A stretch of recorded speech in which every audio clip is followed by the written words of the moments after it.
Hi. I'm gonna be making candy.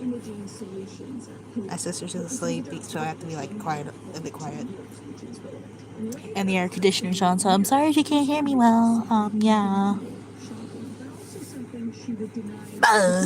Anyways.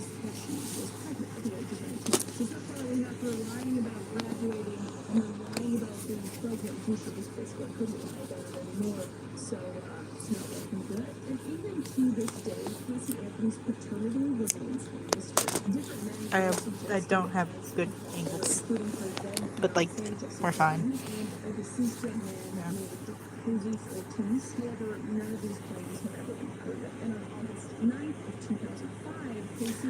Give me a second. A beautiful baby girl with big brown eyes and a very playful spirit. And despite initial happiness, tensions quickly arose. And Cindy Anthony, Casey's mother, who wanted Casey to actually give Kaylee up for adoption, instead became Kaylee's primary taker. Because Casey had said multiple times while being pregnant that she wanted to give Kaylee up for adoption. She didn't want to know together. Plays a lot into the story to come. So Casey's role in her daughter's life just grew increasingly distant. So that was in 2005. And then between 2005 and 2007, Casey would have a lot of relationships. She would date Jesse Grunn. She would date... It turned down the air conditioning a little. She would get engaged to Jesse and then break the engagement in 2006. And then in 2007, Casey allegedly had a miscarriage from a relationship with Brandon Snow. So she would be caught in her life. An idea. In 2007, Casey was leading a double life. She told her parents that she still had a job with the studios. Newsflash, she didn't. She lied. She had actually just been unemployed for years. So when she left the house, she just wasn't working. She was just partying it up. And she only married her parents. A+ all around. About 25 her parents, of which were already really struggling and having financial issues. Not to mention looking after her daughter on a regular basis. But everything would really start to unravel in June of 2008. So jumping back a few months, in April of 2008, Cindy, Casey's mother, was actually... Let me use a different color than red, because I have,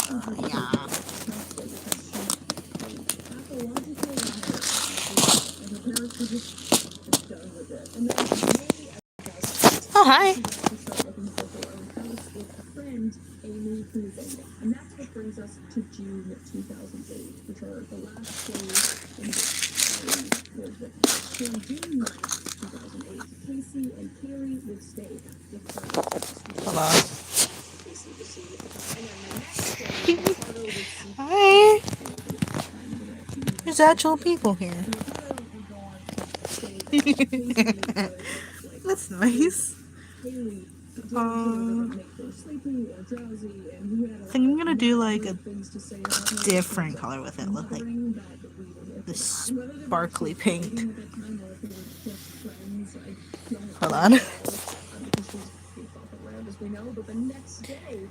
I'm doing good. No, I am not in my attic.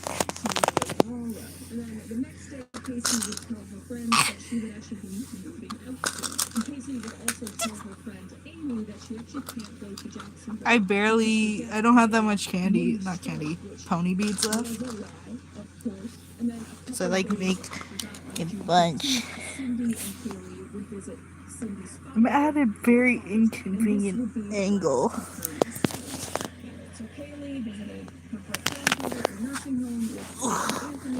What's a better angle I could do this at? Does this work?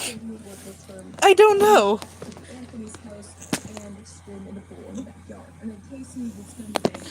I'll just do it here. I can't really look at chat. Because people are talking and it makes me happy. 1, 2, 3, 4, 5, 6, 7, 8, 9,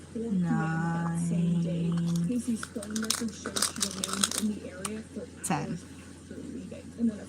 later, at 7:54 p.m., Casey is seen at a Blockbuster video store with Tony Lazzaro, and Kaylee is nowhere to be seen. And then the next day, on June 17th, 2008, Casey stays at Tony's apartment for most of the day. And from 2:45 p.m. to 4:30 p.m., Casey is at her parents' house with her car backed into the garage. And she would actually borrow a shovel from her neighbor, Brian Boner, and Casey would just tell her mother, Cindy, that Kaylee was just with her babysitter, Zanny. And Zanny is somebody she has brought up before as her babysitter. And then on June 18th, the next day, Casey again would back the car into the garage at her parents' house. She would borrow the shovel from Brian Boner for about Anyways. She would tell Cindy, her mother, that she was out conference in Tampa. And Casey Anthony informed her mother that she was going on a trip for in between these like in Tampa, Florida. And she claimed transparent beads, should I use like the beads or the regular beads? I think you guys might know what I'm talking about. Like these beads between these kinds of beads, or these beads between these kinds of beads. I don't really know. What else should I do?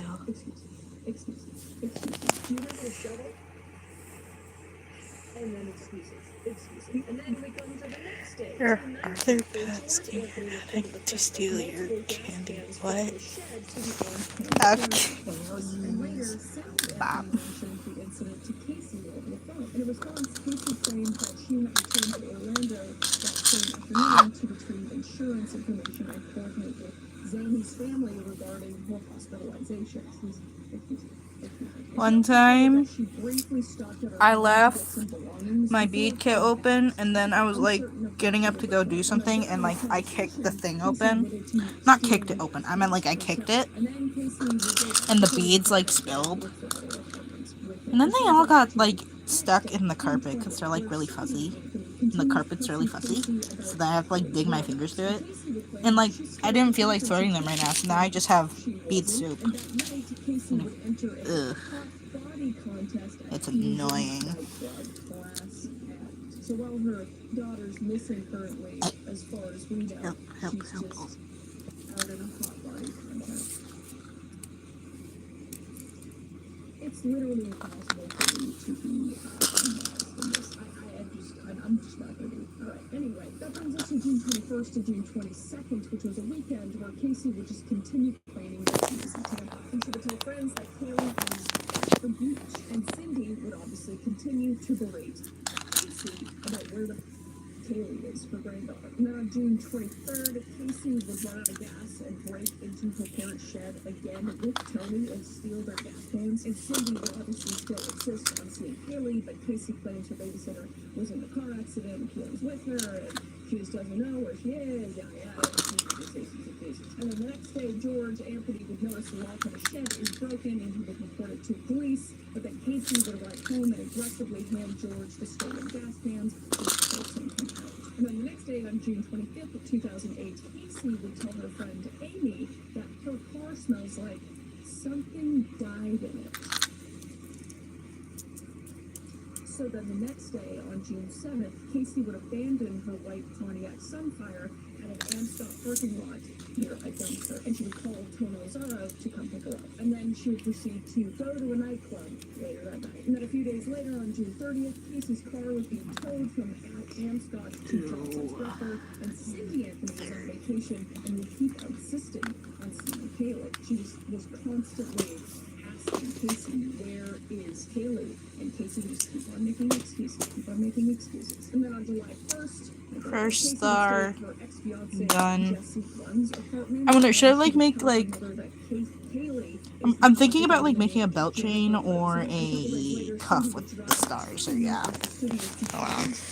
But it's told by Casey that they are in Jacksonville now. And Cindy would then create a MySpace post called Kaylee is Missing. And the post is just heartbreaking. Obviously, we'll put it on screen so you can read it, but it's just her saying how much she misses Kaylee, how she's helped Casey, and she just wants to know where she is. It's just like, letters. And then on July 4th, the day after Cindy made that post, Casey would party at I have Lola and watch no more fireworks with her friends. And e-beads. Cindy would And then, anticipate like, that I had Casey to, would return one home time I had to for the dig July weekend. and However, dig Casey and claims dig that car troubles until during I that found out-of-town a trip singular left her stranded e-bead. in And I Jacksonville, found out, preventing her from like, coming home. I was She thinking, said oh, I can she use will this. remain in Jacksonville until No, I have this kind of string because I ran out of regular string. and then the next day, Casey And was my found that she grandmother would gave me return this. on July 12th because her car That's broke useful, but down like in still, Jacksonville.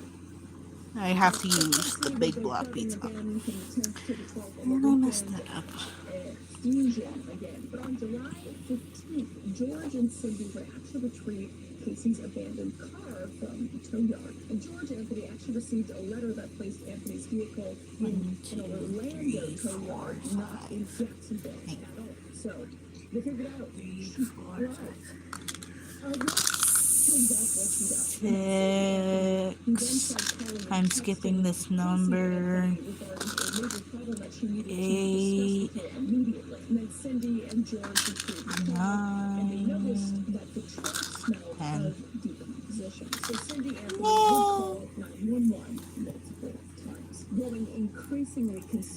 Have y'all's days been good? Mine's been pretty good, but it's scorching hot outside. And if I don't go outside, it makes me feel like a lazy piece of crap. But it's way too hot to go outside, which is the downside. Interesting. I forgot how many times I tied this. I'll tie it one more time just in case.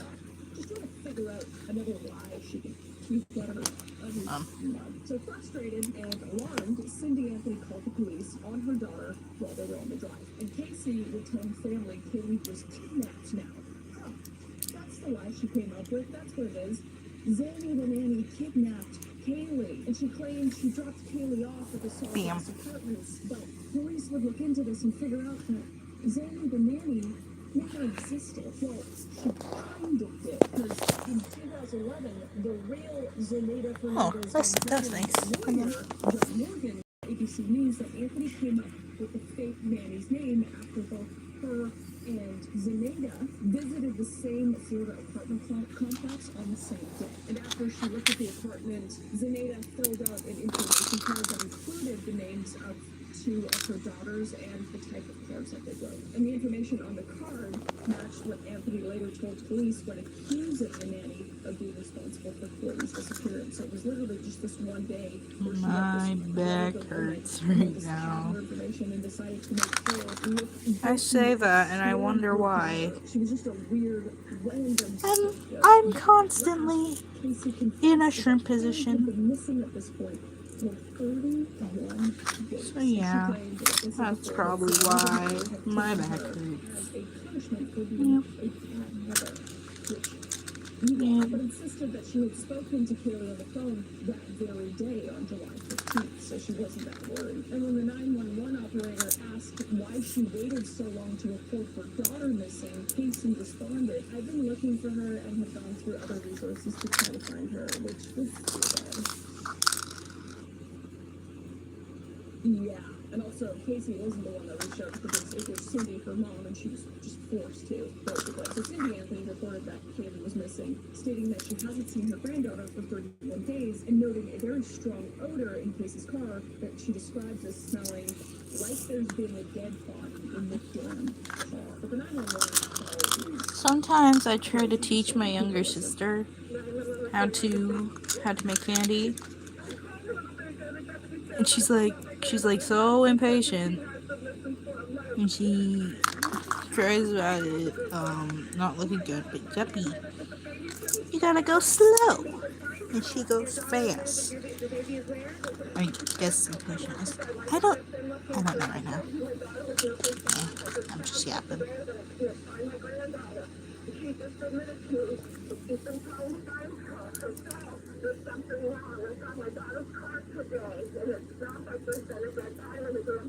Okay, what is the 3-year-old's name? Ooh. Yeah. How long has she been missing for?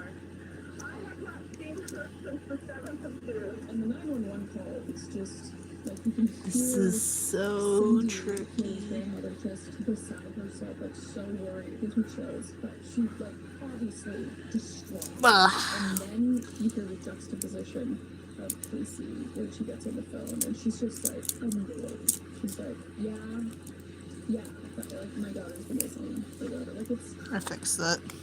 Yay. Is your daughter there? One, Can I speak with her? 2, 3. Yeah. Can you tell me what's going on a little bit? I'm sorry. Can you tell me a little bit what's going on? My daughter's been missing for the last 31 days. You know, 2 stars. Yay. Random mention, by the way. I like sometimes use needles to bead, and this is my needle brick guy. I stab needles into his skin. Oh, wait, should I got a trigger warning for that? I don't know. I don't have a name for him, but like, yeah. Also, it's a really big mess right here. Yeah. I should clean. Sometime. This is my room, by the way.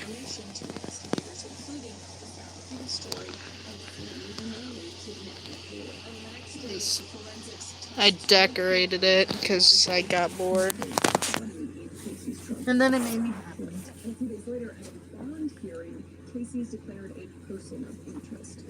I got peppy.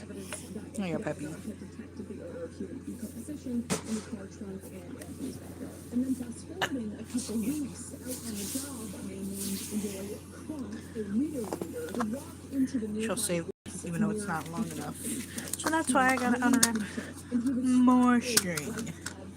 a little bit further away. And he would say in later reports that he was 99.99% sure that it was a human skull.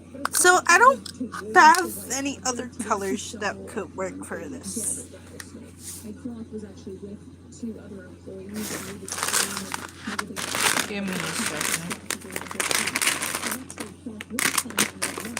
and he would meet with a deputy C. But the officer basically just looked one way and looked the other, and he just berated Clark for wasting his time for an hour and nothing would be done.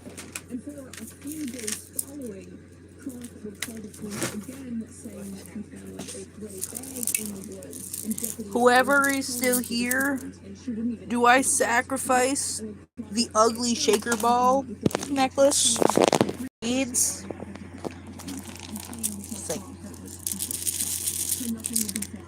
It was meant to be a shaker cube, but then it like turned out really bad. And I don't know why. It just did. Maybe I'll just like sacrifice the necklace part because it has a lot of the shiny beads. Yeah, it's getting sacrificed.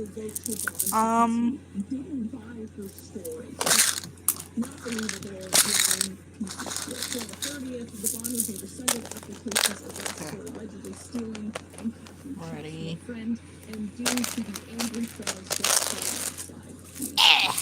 Now I just have a shaker ball. I don't know how the shaker cube ended up as a ball though. It just did.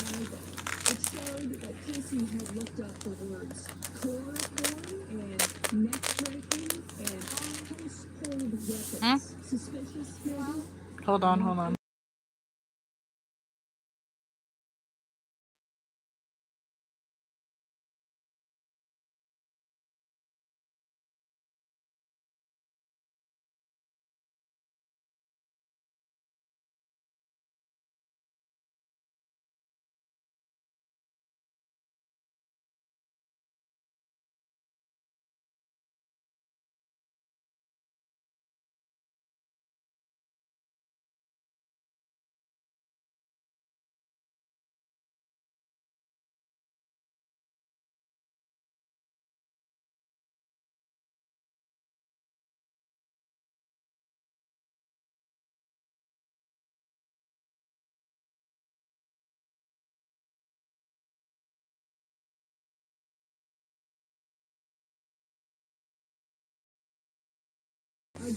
I think I accidentally woke my sister up a bit.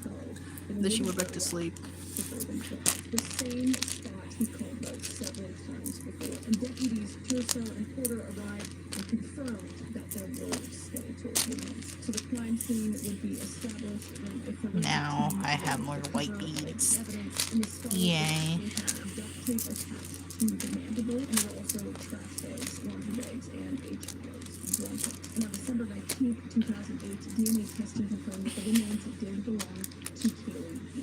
However, because the body had been closed for so long, no tests were able to discern Casey Anthony's cause of death. So if they actually searched the area, Or maybe they would have known. wait, never mind. Casey would be rotting in jail right now. But internal investigation launched into Deputy Richard King's failure to investigate. Luckily, authorities who investigated on Clark's original report and King was actually found guilty of unsatisfactory performance and I just found this. One time, my sister said, like, I was wearing this, and my sister, like, told me, "Oh, is that Verity?" And at the time, I didn't even know who that was. And, yeah, I make like homemade pins. That makes me happy.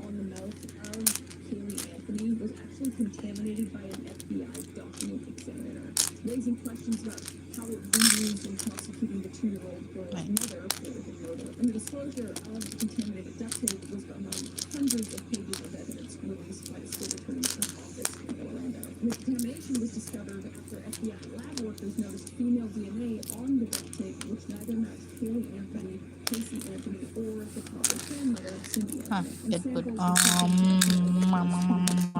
The match was found with a forensic document examiner. So I hope I have enough to finish this, or else I have to dig through more bead soap.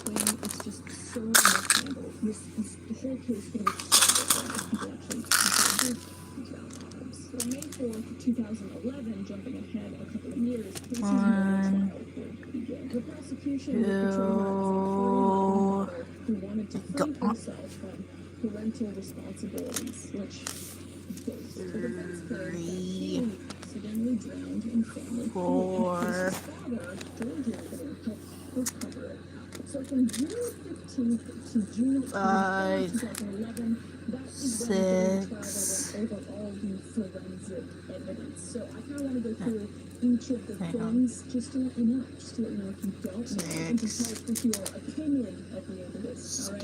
So first of all, we have the human hair in the trunk. So human hair was found in Casey Anthony's trunk and was examined sufficient DNA for individual identification. Microscopic analysis showed it was similar to Kaylee Anthony's hair, but certainly was not confirmable. And mitochondrial DNA testing confirmed it belonged to 1, 2, 3, 4, 5, 6, 7, 8, Casey or Cindy Anthony. No hair exhibited decomposition characteristics suggesting it came from a deceased individual, which Casey's not deceased.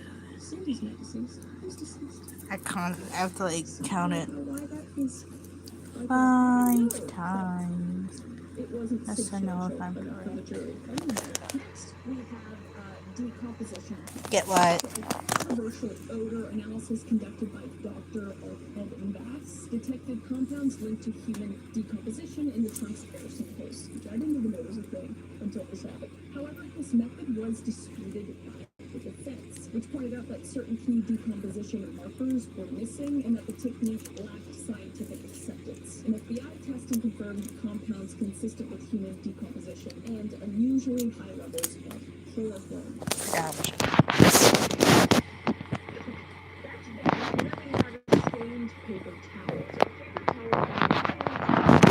Where did I get what? I don't know what you're talking about.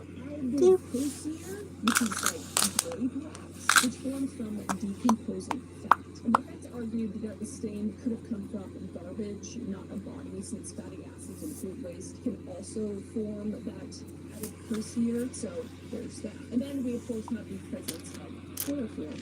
You know, what Casey Anthony looked up on her computer. So both Dr. Bass's analysis and FBI lab tests found high levels of chloroform in the trunk. However, the source of chloroform remained uncertain, either from a decomposing body or from a spill in the pelvis. And the prosecution tied this to Casey's internet searches to chloroform, while the defense challenged the reliability of both the evidence and the defense history. Which, like, this is so dumb, dude. This is so dumb.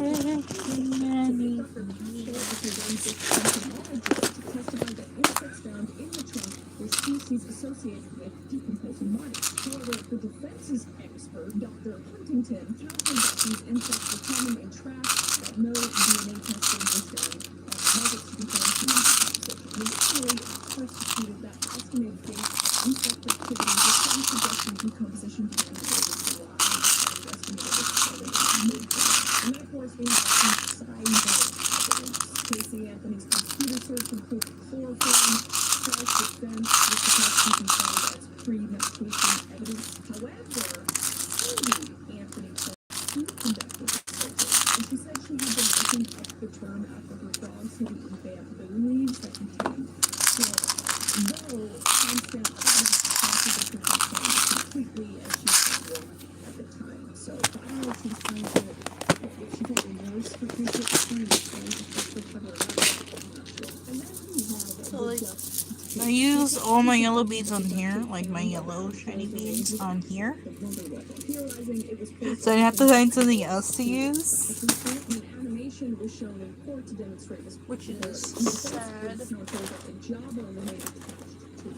Which is unusual in decomposition as natural elements like hair, roots, or leaves hold it in place. And they argued that the duct tape was applied after decomposition, possibly as part of the process. In summary, the forensic evidence presented in the Casey Anthony trial was largely circumstantial, with scientific disputes over decomposition, chloroform presence, and insect activity. The prosecution framed it as proof of murder, while the defense challenged its credibility, leaving the jury without definitive forensic proof of how Kelly actually died. And I'd like to note again that this probably all could have been avoided if they just listen to clock.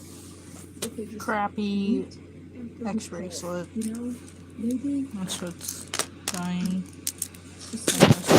On June 23rd, 2011, Casey's attorney, Jose Baez, said that she was her father as a child, an allegation George Anthony denied on the witness stand. And George Anthony also told jurors that Kaylee didn't die at his house, and he denied disposing of the body and placing duct tape over her face outlet. He would quote to say, "I would have done everything possible to save my granddaughter if what was said happened, said Dave Anthony, the only witness to testify at this point so far." You learned in December of 2008 that There's glue on this. I have to fix it.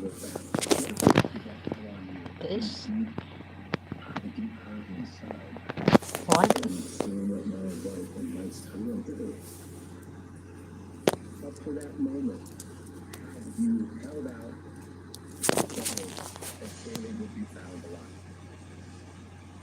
And slowly every day from Good for you. And Baez also claimed that Casey's brother needed Oh, good. and was given a paternity Hope you're doing good.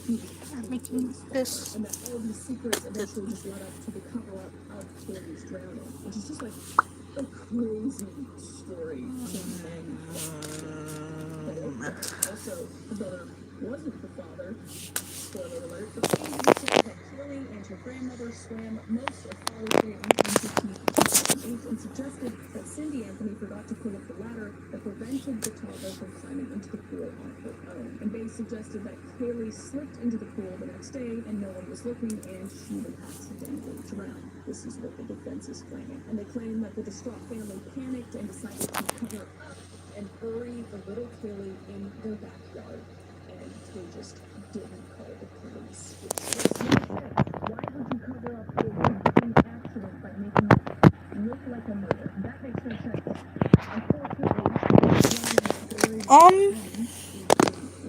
Stars are pretty easy. There's no resuscitation attempts either. It's just none of it makes sense. It makes me. But Baez would say that Casey Doubles are easy too.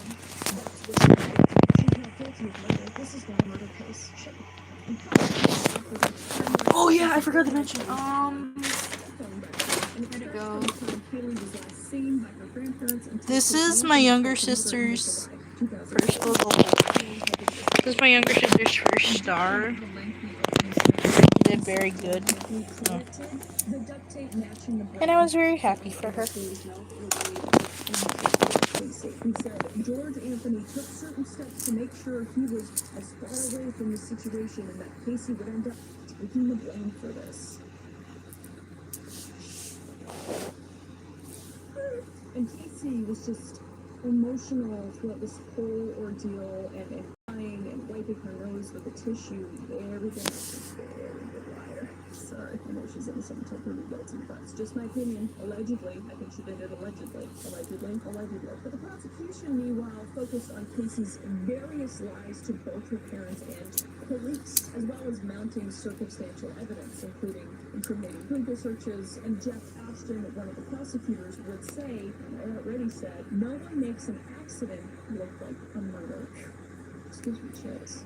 Just makes so much sense, doesn't it? And then on July 5th, 2011, 7 women and 5 men prepared to hand the verdict to the jury.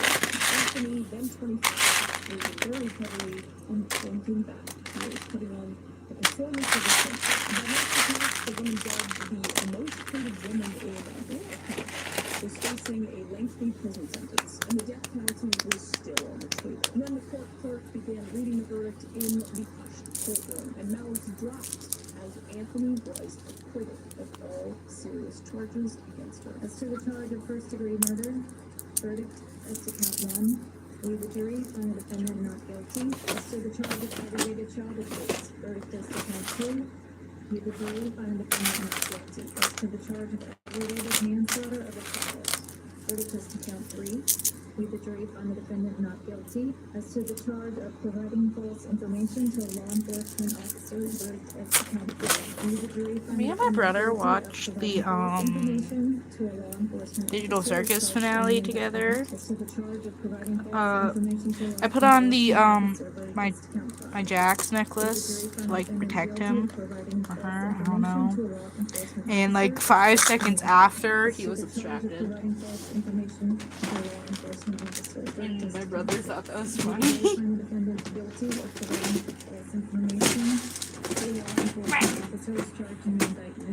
My life is falling apart.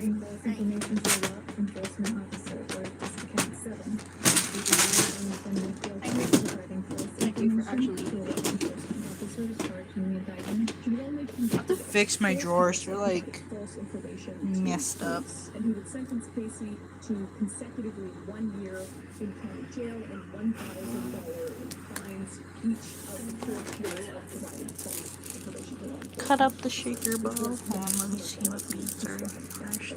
So $4,000 basically. But because Casey had been incarcerated since October of 2008, she received more than 1,000 days in time served credit, and she was released 10 days after sentencing on July 17th. Less than 2 weeks later, she just walked free from jail. And the public would just be unanimously outraged. I mean, Time to cut up the shaker ball that built this shaker cube that turned into a shaker ball somehow. I think she may have done it, but that's only alleged, you know?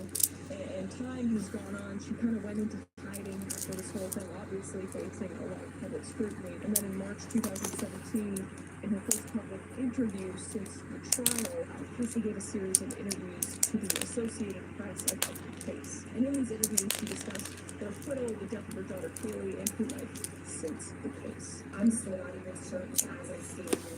I don't know. Now you just have half a ball. Everyone else has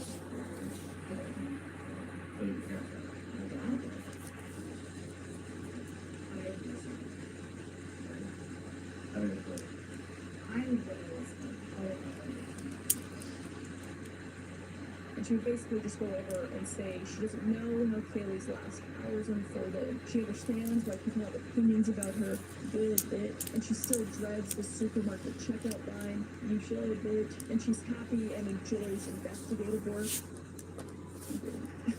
And she doesn't care what others think of her. She's okay with herself and sleeps well at night, knowing that she doesn't know why, but she still sleeps very soundly at night, not knowing how and why the daughter died, which is awesome to know. I don't give a shit about what anybody thinks about me or not. They never will. I'm okay with myself. I sleep pretty good at night, and she didn't do what she was accused of. That's basically what she said in those interviews. So just bullshit, basically. And there's been multiple TV series documentaries since. They're prosecuting Casey Anthony, where the truth lies. Casey Anthony, in American Anonymous, the case of Kaylee Anthony, Casey Anthony's parents, Casey Anthony. How did we get here? Hello, She's on Probably Chris's YouTube channel. yeah. Congratulations, okay? I'm bringing you back into the spotlight, and it's Do you have any tough ideas? okay. And that brings me into Oh no. what I'm talking about today, and it's her good comeback. It's the utter audacity of this waste of oxygen coming onto a happy platform, and that is TikTok. Casey Anthony, aka America's Most Hated Mother, has launched a TikTok and a newsletter to reintroduce herself personally and professionally as a legal advocate. And Anthony said in this TikTok recorded last week of me doing this now, recording this now, that she wanted to continue working as a legal advocate.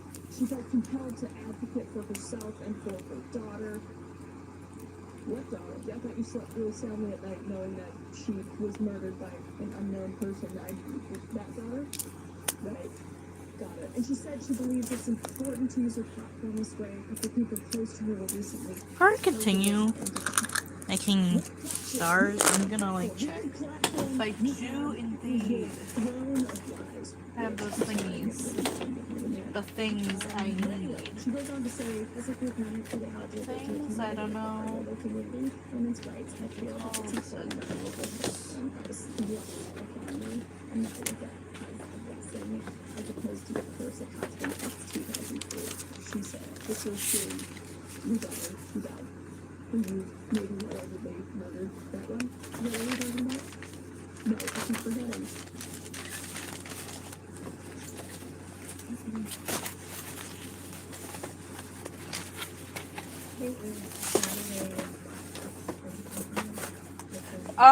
Guys, I don't think I have the things that I need. The things.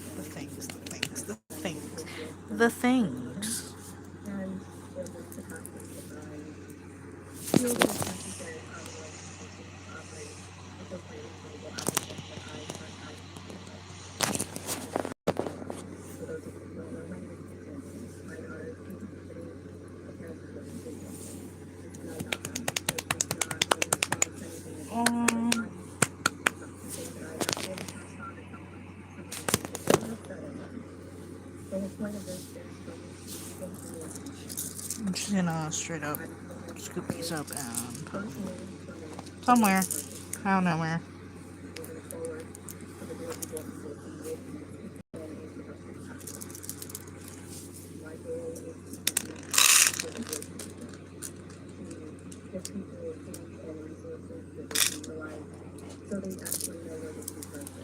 I have an idea on what to do.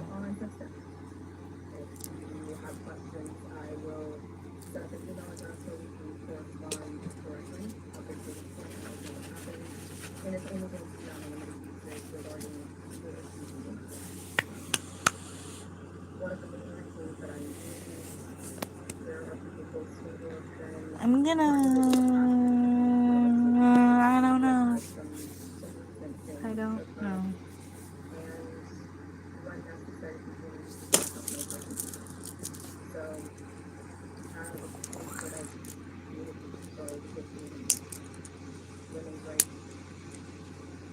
I feel that it's important that I use this platform that was thrust upon me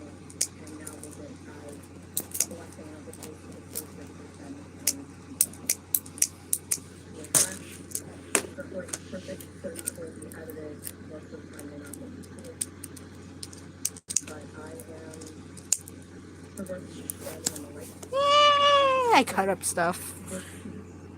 Where did I put my string?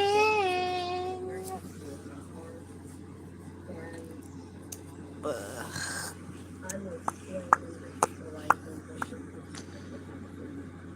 Do.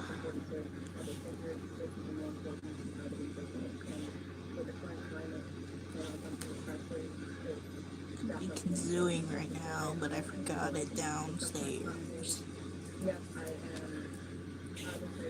1, 2, 3, 4, 5, 6. Skip. 7. Wait, no, 8. 1, 2, 3, 4, 5, 6, 8. Na na na na. 9. 10. Splendid. And then now the front news website, the Messenger reported in 2023 that Anthony was still working for McKenna and had also started a private investigation business, Investigate Yourself page. And Anthony directed viewers to her Substack, an online platform, and said she plans to set up an email address where people can correspond with her directly on a limited basis regarding legal issues. I'll make sure to email you about this weird case I heard about Kaylee Anthony. You know her? She's your dead daughter. Remember her?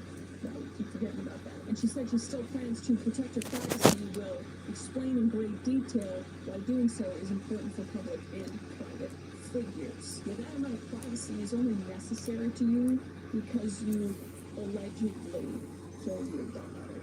And people are really mad about that. So maybe just crawl back into the hole you came from and we need to get that. But anyway, she goes on to say, my goal is to continue to help give a voice to people, to give people tools and resources that they can utilize so they actually know where they can turn to. It would have been nice if you gave your daughter that ability, gave her a voice, somewhere to turn to, instead of ditching her constantly and partying and leaving her with your mom and then not being able to take care of her and allegedly getting rid of her. Well, people are just as pissed as me. It didn't take very long for me to just get really opinionated, and I'm sorry, I'm not really sorry. Found this Anyway, guy. people are pissed. Yay. Alright, about this whole thing. A lot of people are pissed. Okay, now get out of here. Ugh.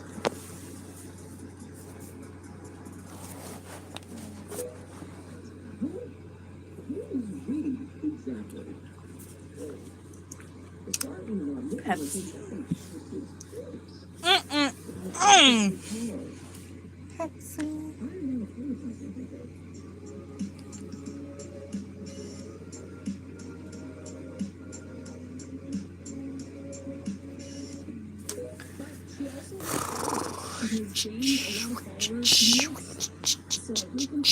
But maybe it's just people that just want to follow along with the she's doing on the platform.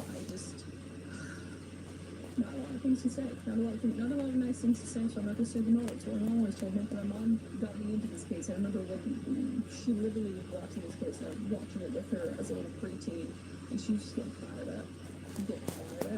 And so was I. I was like 12, and I was like, yeah, Mom, what you said. I'm gonna make this one back. And I did, in an unprofessional way, but we're still here. But basically, the only positive thing about Casey Anthony is that she has single-handedly brought millions of people together who may not have ever agreed on one thing. And those people agree that Casey Anthony should maybe go back on life.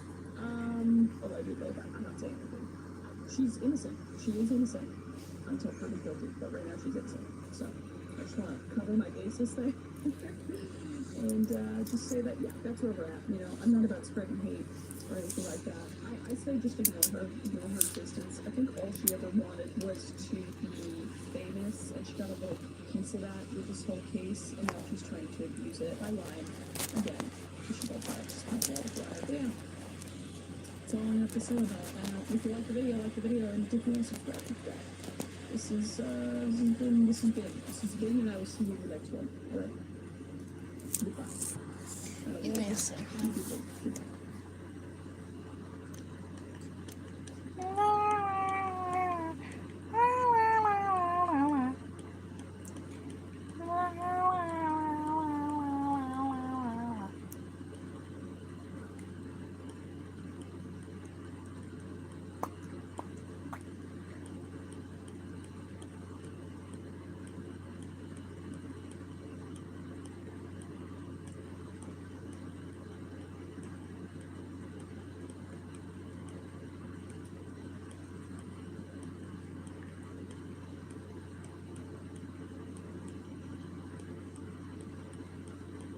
Sorry, I'm taking long. I'm just like looking at stuff real quick. Yeah.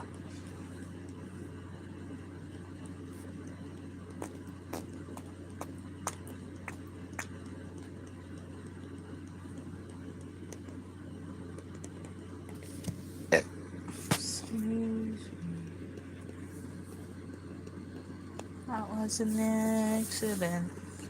Anyways.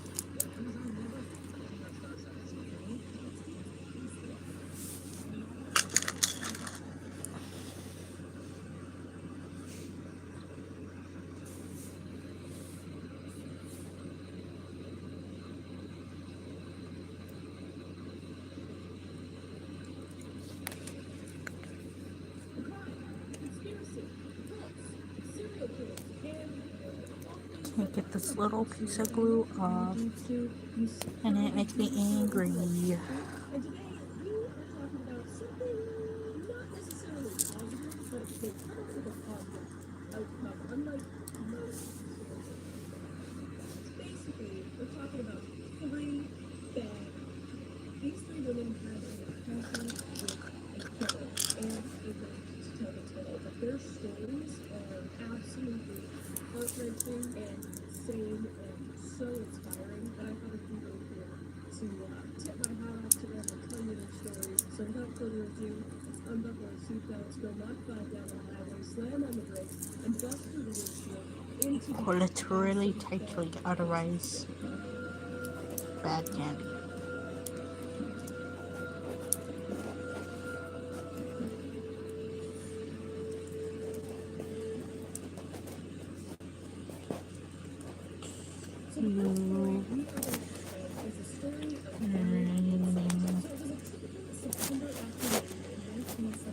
I'll try one more just in case. Yeah.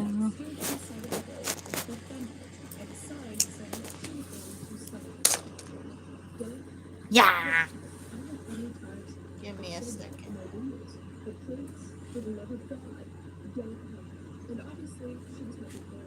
She was actually running away from home because she was very frustrated with her family life and her current relationship problems, and she was seeking refuge with her grandfather in Southern California. And Mary was one of 7 children, born to parents struggling in a tumultuous marriage. Her father was a mechanic and married to her mother. Oh, yeah. And during her parents' messy divorce, Vincent just found that she couldn't cope. I moved my soda, and then I couldn't find it for like a second. It was the 70s after all, and it was very normal for teenagers to hitchhike. I guess it's the time period, but my God, like as a I'm getting extra string even though I don't need it. I'm going to force myself to struggle. I'm gonna force myself to struggle because like this bead this color bead right here. I don't like it. It doesn't even look similar to like the shiny beads right here, which is really annoying. So like, yeah. if anything, he reminded me so no one but that's when the two other hitchhikers would come up to the van and say that they were going to the same place and see that the van was empty and like easily take 3 people. But words were fused and they said he could only take Mary. And now the old guy started to blame Mary's health, but she really couldn't stay out much longer. She would literally out in the streets basically, and she just really wanted to get to her grandmother's place. And the 2 people literally told Mary, "You should not get caught with this guy. This is bad news bears." But unfortunately, she was desperate to get back, so she got him. And inside the van, she said it smelled like cigarette smoke and sweat, kind of like my Aunt Lucy's house. But Singleton's easy and paternal demeanor quickly put Mary at ease. So they drove for a while, and everything seemed pretty normal. So Mary felt comfortable enough to doze off, because she was really tired from standing all day and jumping. When she woke up, though, she started to notice that the signs on the road were different. And by different, I mean they were going in the wrong direction. And Mary would voice this to Lawrence, the driver, but then without warning, Singleton veered off the freeway, and Mary's pulse quickened. Her instincts really started to flare at this point, and she actually made a point. And Singleton just noticed chat.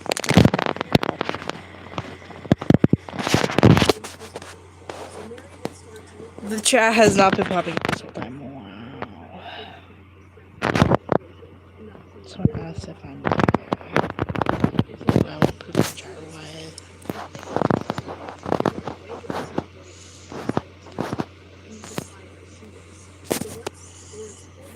Now it's back to yay.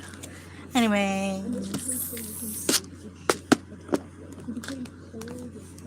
And like I said, Mary had opened the door slightly to put her shoe up and tie her shoe. But before she was even able to think about making a run for it, a sledgehammer would strike her in the back of the head. And Mary would feel her hand tap her roughly and pull her. This is the one. Ah! That hurt.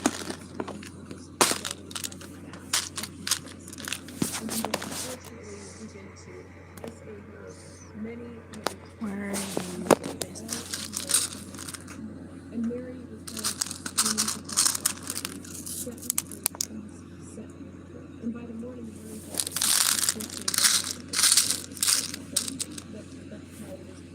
but what came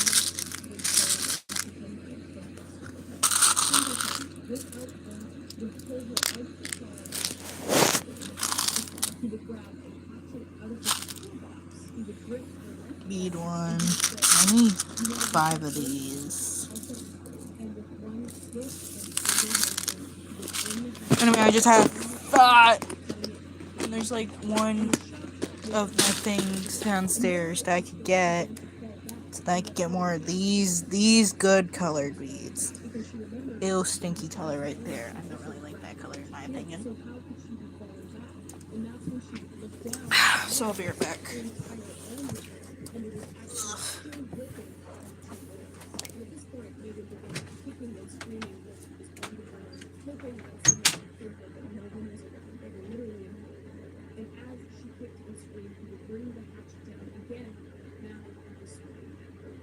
And since she was moving around more, it would take more effort for her to keep her right.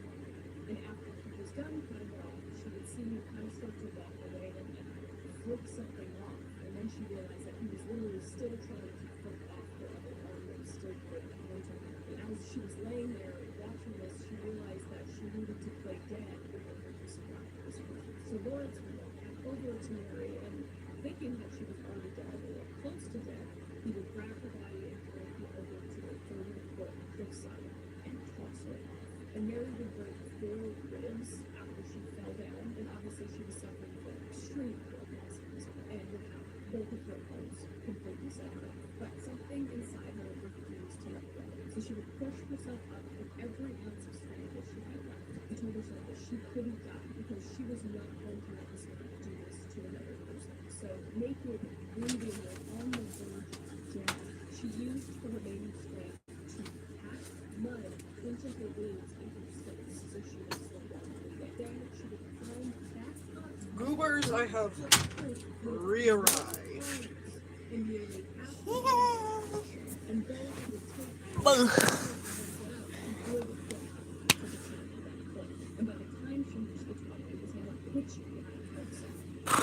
So as she was walking through the dark, here the fire was from the distance, and it was everywhere. The road was so towards the house, and soon she would make it to the side of the house. And after she got to the side of the road, she was hoping and praying that a car would come by, and soon after a car did come by. It was a sports car with 2 men in it, but as she was waiting for them to slow down, they would just speed right past her, and all her hope would just drain.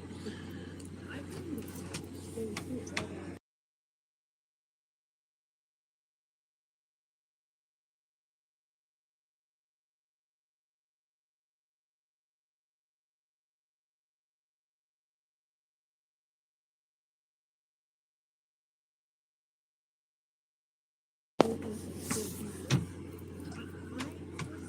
I don't know. I would absolutely Okay, priorities, you know, well, stop. Because I wrote today in the stories. He's got I get free. thankfully, thingies out of that too. Okay. Where did I put my string? Here's the string.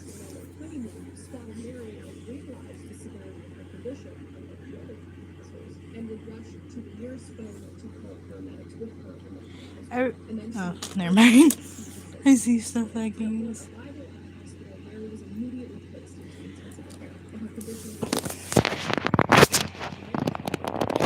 Yeah, someone came in, so I had to mute it. If that's what you're talking about. 1, 2, 3, 4, 5. I'm putting 2, 3, 4, 5, 6, 7, 8, 9, and 10.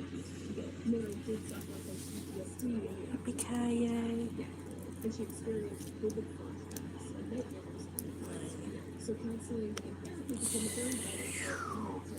2, 3. And police were tracking down and arresting Osborne, and Singleton initially denied the accusations, attempting to paint himself Wait. I almost did it wrong. He claimed that Mary had threatened him and even attempted to blackmail him. But his attempts, luckily, were dismissed. After this, I only have to make one more star. Then I'm free from making stars.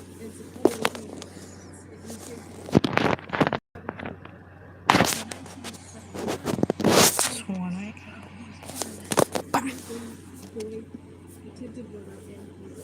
And the trial did draw considerable attention, as the revelation of the crime and Mary's purpose to find it captivated the public. And Mary Vincent, despite the combat of her courage, took the stand against her attacker in court of abandoning him. She recounted vivid details There's no moth on the floor. as Abraham mutilated her and Flew away. I couldn't get him off the string. Excuse me. Despite the overwhelming evidence, in his attempts to shift the blame and cast himself as the victim, only deepened the public's outrage. But in the end, Lord Singleton was convicted of Stars look tasty. No, don't eat my star. kidnapping. Okay, thank you, I fix it. He was Yay. sentenced to a maximum penalty allowed under the law at the time, which was 14 years. 14 years! Snapping up her arms, raping her, and leaving her for dead, attempting to murder her. And they gave him 14 years. Where did I put the thing? Where did I find it? The idea of a man who committed attacks only getting 14 years of a wave of protests, particularly I can't find my thing. 8 years. And Singleton would get parole and be released early, and that's how disastrous. I found the thing. So like I said, Yay. 8 years in prison, Lord Singleton was released on parole in 1987, and his release was a source of tremendous outrage and fear for many, particularly, obviously, Mary Vincent family. And Singleton's early release was justified on the grounds of good behavior.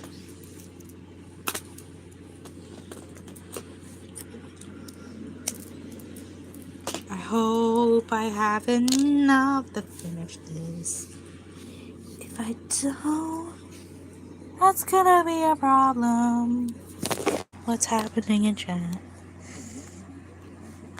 Spaghetti cold.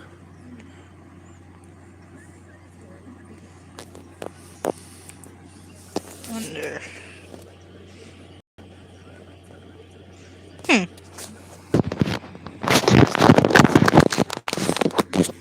Interesting.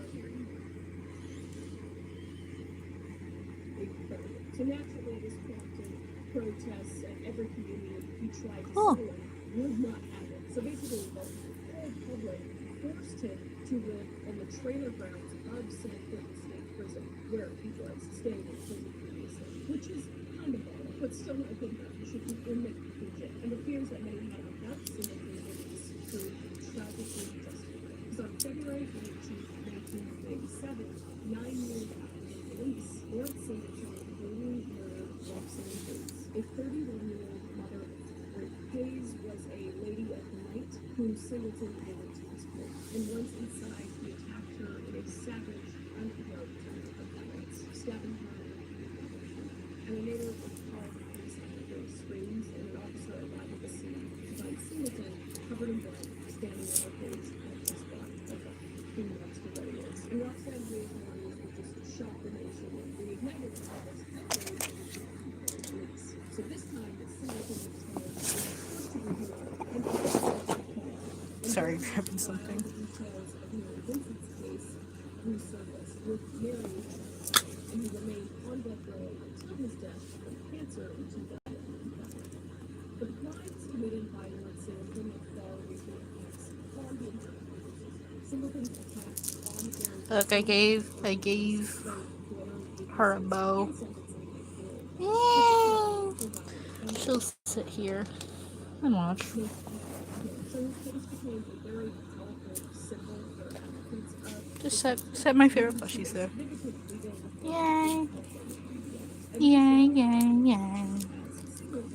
were designed to Don't mind me. where individuals convicted of crimes could be released. Star Belching. I don't think I have any more transparent blues. So Mary Vincent This is a big problem. changed by Singleton's attack. Oh.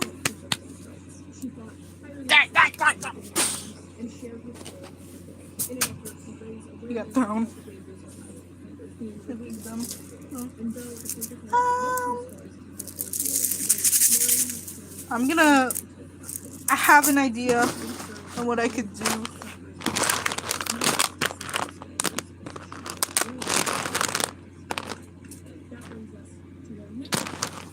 No, I have an idea. I don't have to sacrifice any.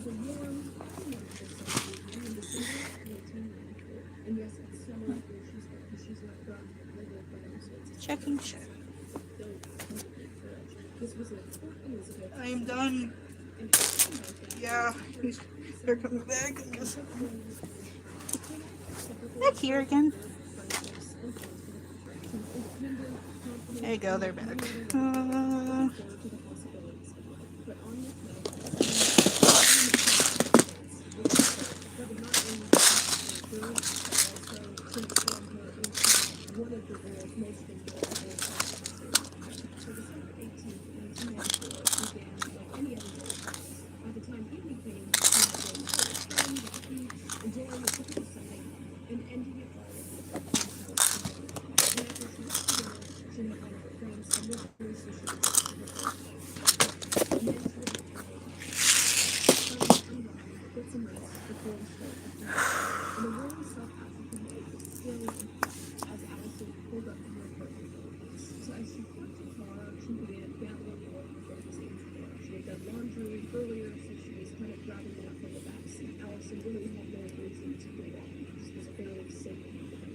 But in an instant, the sense of security was shattered. As she would go to reach the door handle, a man would appear at her window, and he would force himself into the car, forcing her to get into the passenger seat. His hands were large and rough, and before Allison I could do it. I give it a wait. I realized I put on the wrong beat and it made me sad. the man who Aw. had brushed Allison was named Franz Dupont. Have I said your name wrong? Apparently, your pizza. He then lied to her. Yeah. And minutes later, Oh, you must get your post.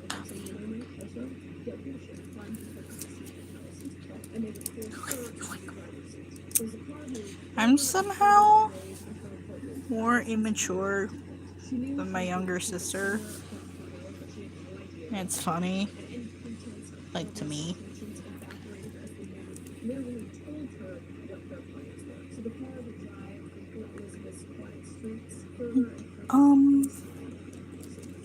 She doesn't. I don't know what to talk about anymore. But with the knife pressed against her skin, it was just a constant reminder that any attempt she made to flee could end up. And the drive would stretch on until they reached a deserted area from outside city. A stretch of basically desolate wilderness. Finally, we got this done. And in the eerie silence of the night, the two men would turn to us. And it was then that the full form 1, 2, 3. brutally whispered. And Allison, really absolutely terrified and in tremendous amounts of pain, stayed calm, focused on herself. She knew that I joined the existing was class, but I probably an unfortunate situation, and she just clung to the faint belief that maybe if Oh, she that deserved all of doesn't this, then sound good. but after everything was done, one of the Ah. guys tried to strangle her. She would not die from the strangulation, but that's where the friends Now I have these stars done. I just need one more, and then I'm done. I'm done with this craft. Okay. Now I see this. I mentioned I want to mention that like I made this last night out of like paper and stuff.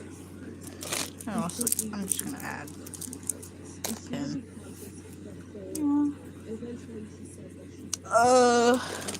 A star belt chain. Yeah.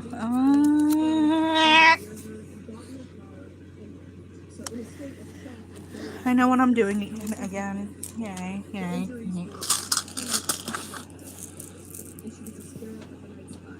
Wonder.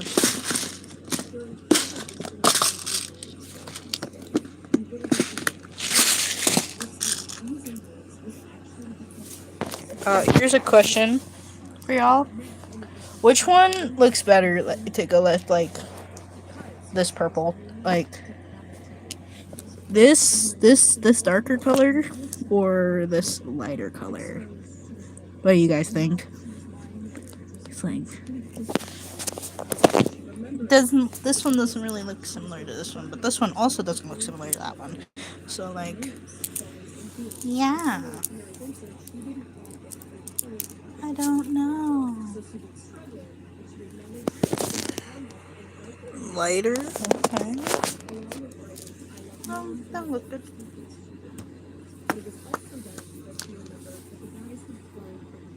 One, 2, 3. Wait. This is 3. 4. I keep messing up. 4, 5, 6, 7. Wait. I don't really care. 1, 2, 3, 4, 5, 6. 1, 2, 3, 4, 5, 6. 8, 9,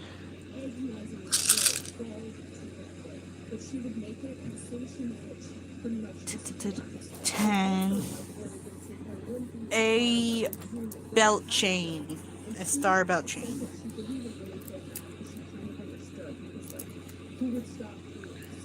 1. And if you have suggestions, add them. Hi. 1, 2, 3.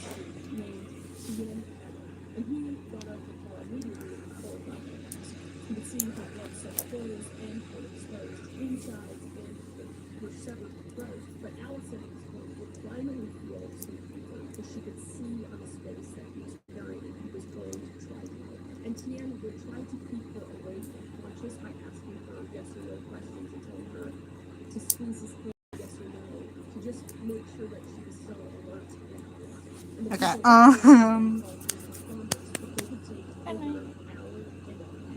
Good night. Have a good sleep.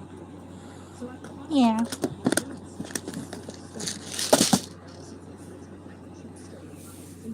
Hope you get some good sleep.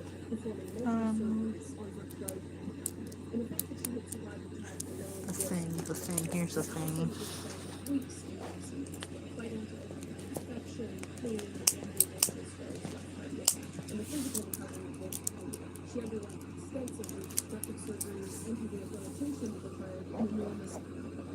I mean, it's like at 1 a.m. right now.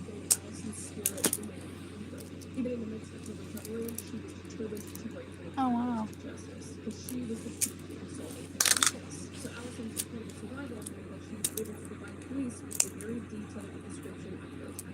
She had seen their faces, heard their voices, and even had their names. And with her testimony, the police were able to quickly locate and arrest Franz, Vito, and Keenan's group. And when the men were brought to trial, Allison's bravery, despite the trauma of the girl, she took the stand and recounted horrific details of her attack. And her testimony was powerful and the evidence against Vito and Hubert were overwhelming. And also, the doctor told her, you should not report this because you just have quotes of this complete trauma.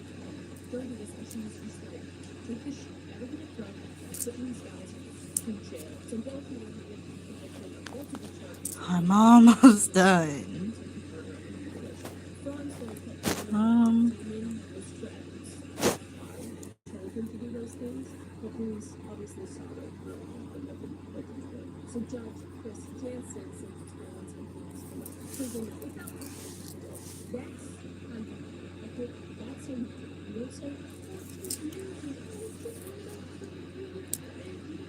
And a lovely little tidbit after is that TN, the veterinarian student who's now a doctor, became a doctor and actually delivered one of the two of Allison's babies that were alive. And it also told us that they were able to take the children to his treatment just like.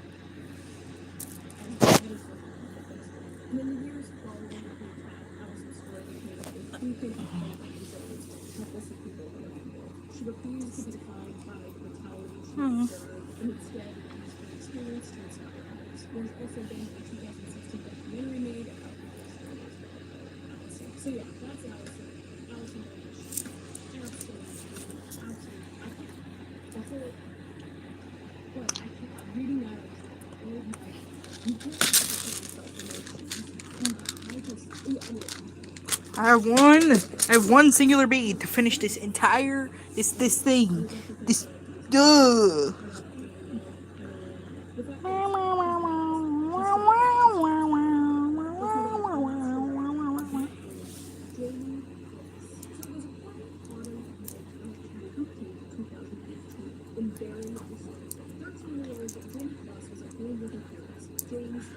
So good.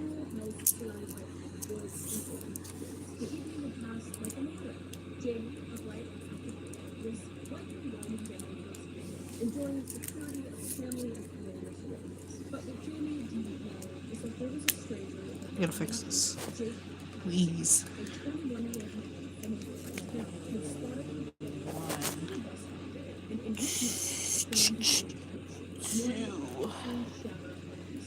3.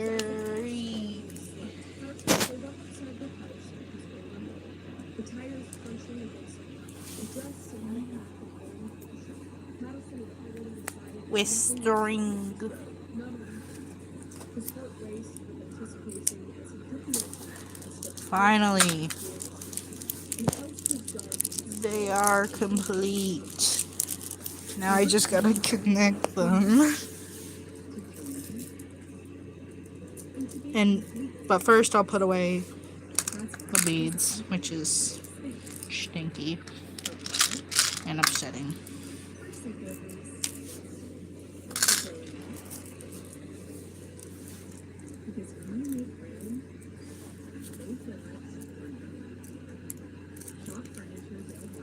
Okay.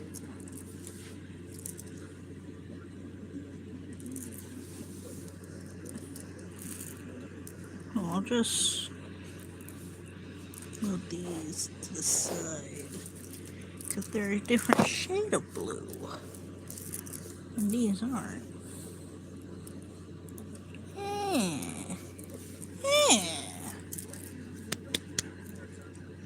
It's one. And I have nowhere to put them. I'll put them in the bead suit drawer for now until I need them again. Disturbed by sudden pounding on the door and the dog.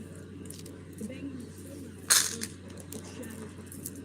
And instinctively, the man of the house stayed silent. But the floor became level. Patterson Oh, house. Yay!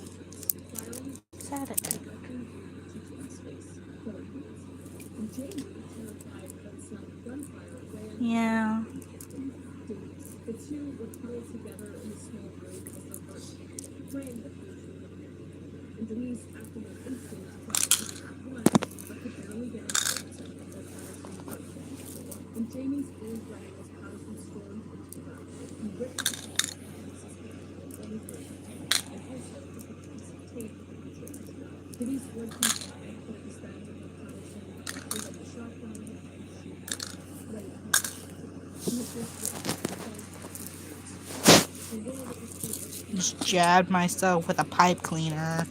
Patterson then took her aside. Ugh. Slimy shot was being and like I said, at 12:52 a.m., a 911 was stopped for the murders. The dispatcher of the police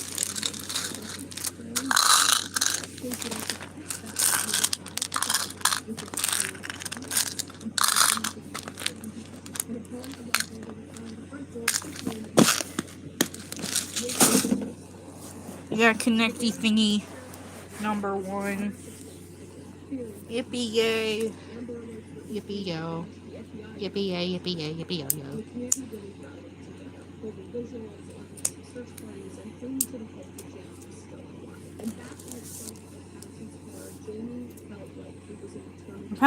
I found thin string on the floor. She had no idea it was Patterson was taking her, but Yeah, I'll use this. I don't really care. completely at his mercy. And after what seemed like hours, the car would finally stop. And Patterson would take Jamie out of the trunk and led her into a remote cabin in northern Wisconsin, about 7 miles from her home. The cabin was very isolated and surrounded by dense woods and far away Hold on. and inside, I don't know what I'm doing. forcing her to stay hidden under a bed in a sparsely furnished room. The bed was surrounded by heavy boxes that weighed down like furniture, creating a very small, suffocating space that Jamie was forced to hold. And Patterson threatened her with death if she tried to escape whatever things were next. And for 88 days, Jamie lived in a constant state of fear. Her entire world was reduced to this small, cramped space beneath her bed. 88 days. What a piece of shit monster. And every passing day just felt like a lifetime to Jamie. He would leave her alone for hours, sometimes even days, during which she remained trapped under the bed without food or water or access to a bathroom. And Jamie didn't know if anyone was suspecting her at this point. 1, She could only wait and 2. hope for a while. And the chance was on January 10th. Thank you. Our cold Jamie, being such a smart girl, who very used to the patterns of Patterson's behavior. She could sense when he was leaving for longer periods, and on this particular day, he had left the cabin for hours, telling her I showed my older brother that I turned months Jax into a necklace. so her heart Just like, why would you do that? Didn't someone get that for you? she had to move extremely Like, no. Well, yeah, I couldn't buy this myself because I'm, like, broke. And, like, what's the point? Is there a problem with me making him into a necklace, even if someone got it for me? Like, because it's my thing.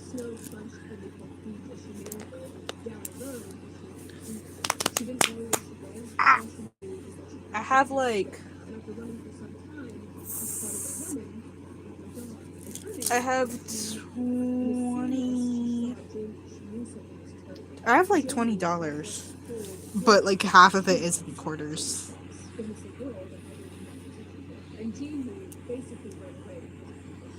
Wonderful Bonita. And Jean would take Jamie to a nearby neighbor's house without immediately and Jamie provided critical information about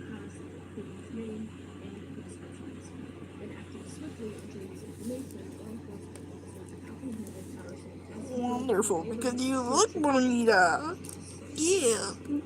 1, 2, 3.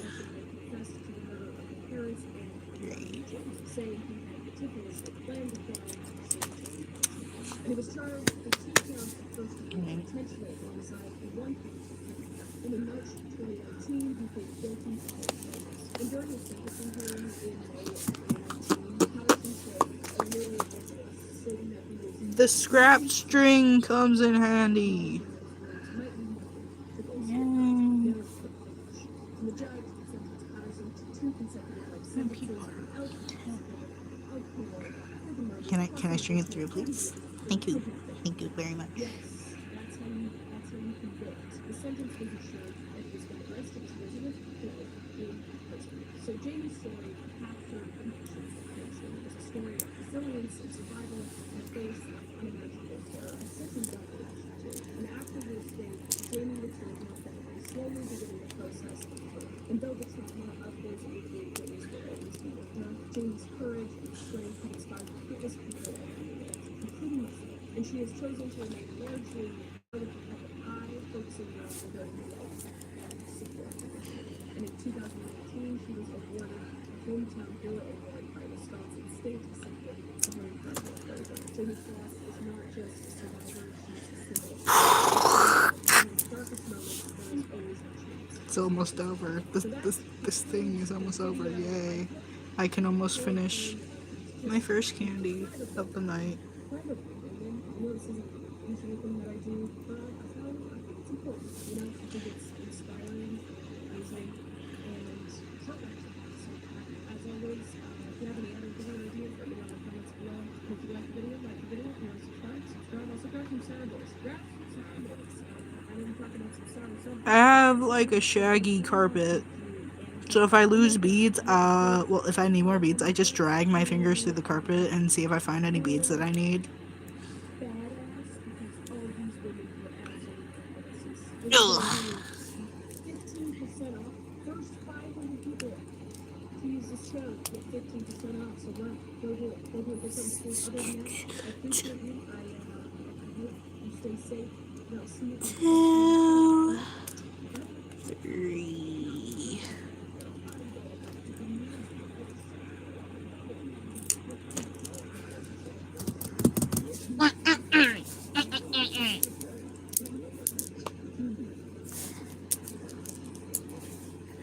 Okay.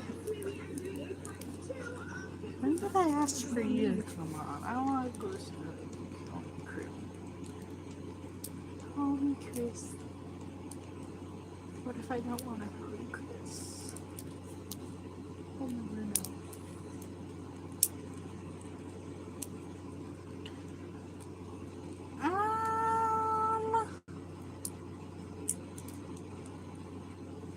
Count this. I have scrap string. Makes everything better.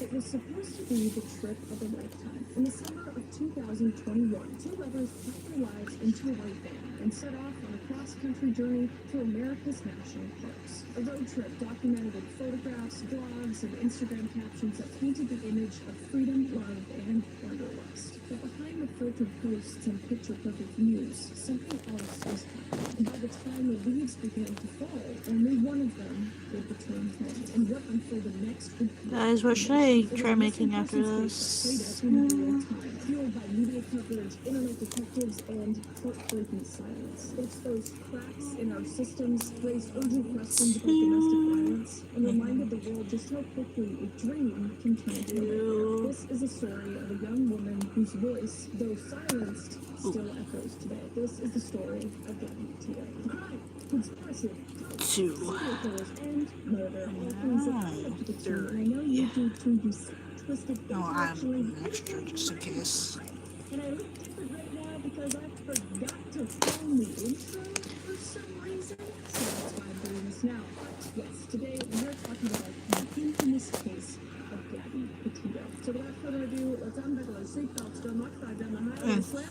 this. Through this windshield into this highly controversial place together. Found something that'll work.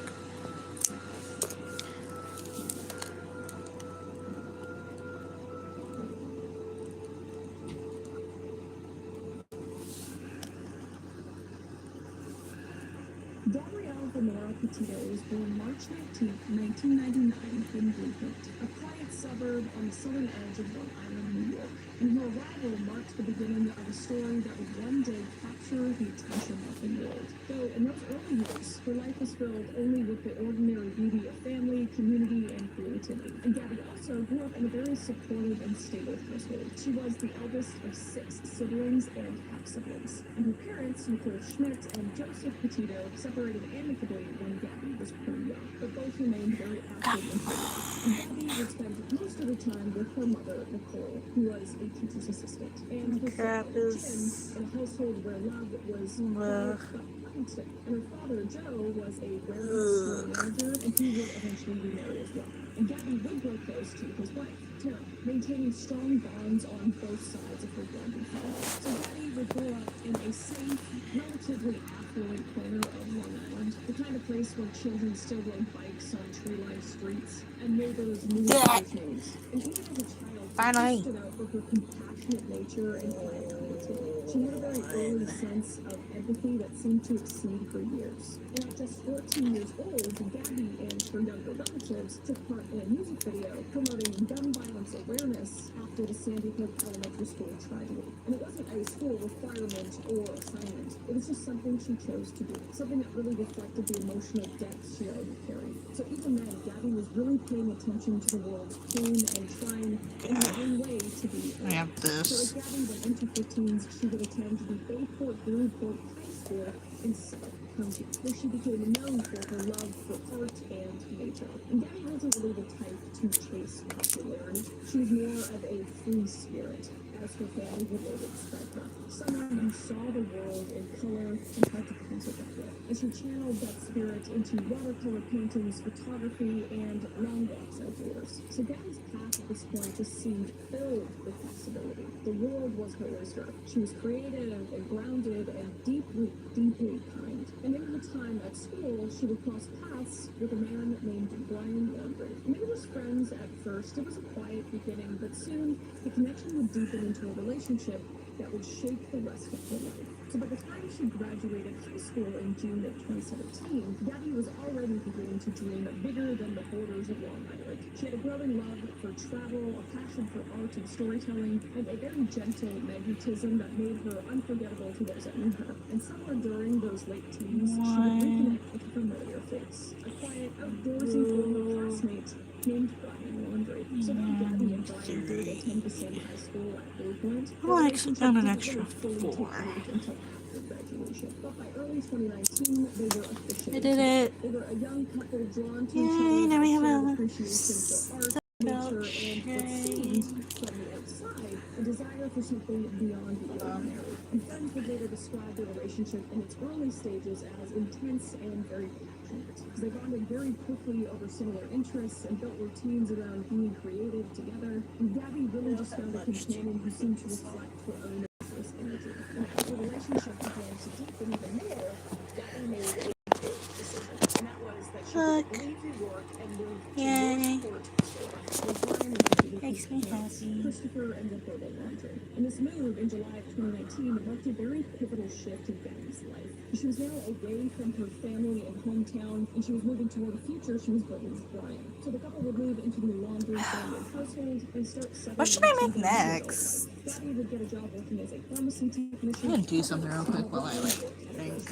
And to those watching from the outside, the couple appeared very close. Happy even. One friend described them as couple goals. Because from the outside looking in, especially into social media, people would see them often hiking local trails, they would post nature photos, and they would constantly speak about their plans for the future. So there was this sense of momentum for the both of them, of two young people just finding themselves. Oh, I don't want that. And Gabby's parents would later say that they were actually very supportive of the move, trusting their daughter's judgment. But they obviously remained attentive because she had a very close-knit family. So Gabby would call home very regularly. She even visited New York whenever she could. So while she was far from home, the connection with her family never wavered, especially with her mom. And by the end of 2019, Gabby and Brian's relationship had become central to both of their lives. So what began as a high school acquaintance had grown into a full-time partnership. One that, over the next 2 years, would take them across the country, through national parks and dusty highways, and eventually into the center of a national tragedy. But for now, in that window between teenage dreams and adult responsibility, Gabby was in love, and she was. So by mid-2020, the world was beginning to change. Here's a crappy Me Too, a crappy hologram box. kind of makes her deformed. Basically echoed the world's every sense of normalcy. And for Gabby and Brian, the pandemic kind of became Someone, a pause. hold A on. moment of stillness that Back to gave sleep. space for something much bigger. Because it was during this time, July 2020, that Brian would propose. And there was no crowd, there was no flashing cameras, there was no elaborate production. Whoever Just a needs to quiet go to moment sleep, go to in sleep. one of his favorite places. Yeah. Gabby would later recount that a butterfly even landed on her hand when she said yes, as if the world had paused in agreement. I'm And she gonna look announced the for move something with to joy. make. She would write on Instagram, Brian asked me to marry him and I said yes. And she would be beaming in this photo of them sharing sushi on their first date. And she would also go on to say, you I make don't know life what feel to make. unreal and every day is such a dream with you. It was obviously a massive milestone moment, a formal beginning to the future they were building together. But unlike many couples freshly engaged, they didn't rush towards a wedding date or a venue. Instead, they set their sights on something even more ambitious, a life of full-time travel. Gabby was overjoyed. This is exactly what she had been working toward her whole life. Art, storytelling, the open road, it's all Gabby would go all with her. So a wedding could wait, the world would go on first. So the idea of the had taken 2 months, maybe even longer, because they had actually at this point already taken a cross-country road trip together in a Nissan Okay, Sentra, camping on the road and falling in love I with the gotta, and that whole experience had left quite a lasting impact on them. So they got to work. The couple purchased a white 2012 I Ford gotta Transit like, electric van. It was compact, reliable, go and do just large something enough real to quick, have so tiny home on I'll wheels. be right Together, they back left and town. They stuff. decked out the interior with a handmade Yeah. platform and put Sorry. the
I've returned. Saw signs of something. Yeah.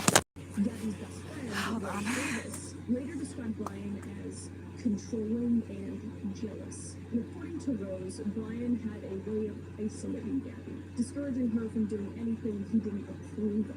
And she would go on to say he also wanted what he wanted when he wanted, and he'd find a way to get it. Not violently, but if he didn't want Gabby to do something, he'd find a way to make it so she couldn't do it. And she described a pattern of What should I do now? Should I like continue making candy or some crap like that? slowly becoming extremely toxic. And another friend of Gabby's from New York remembered the relationship as volatile. And they said very high highs and very low lows.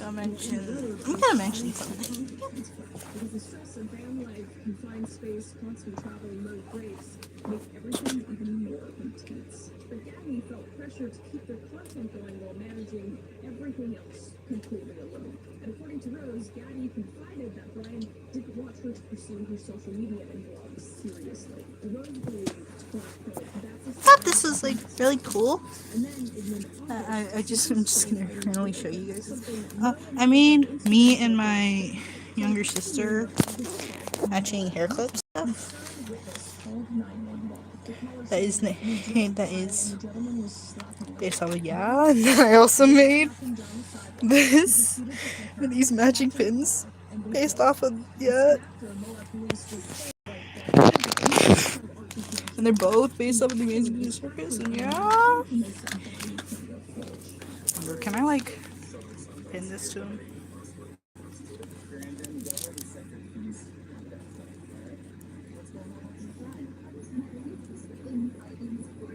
Let me pin him. Let me pin her. In the video, Gabby is crying, nearly hyperventilating.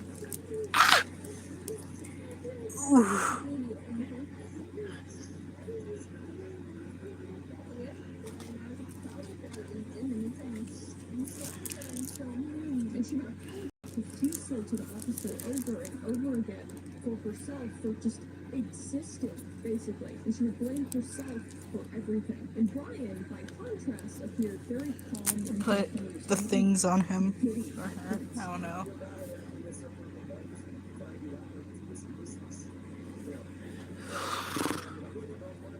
Now I'm missing one hair clip, and I should like fix that because I have to have at least 2 hair clips in to keep my hair back.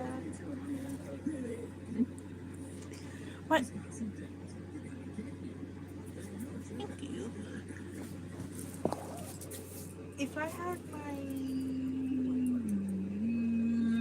dad, I can like probably can like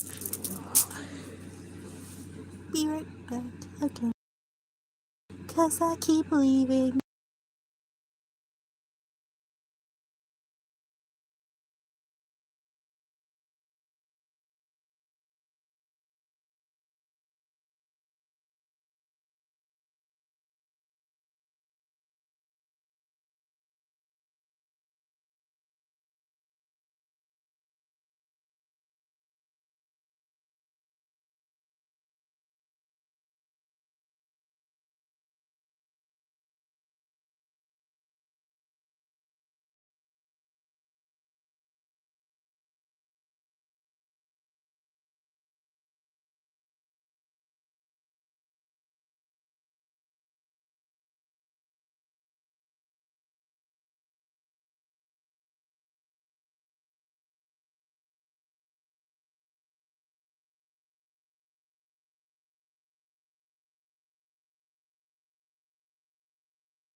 So, I got fasteners. I got my markers. Because I need those. No, real quick. didn't do their Put my job. hair up. That's the thing. So instead, police arranged for Ryan to spend the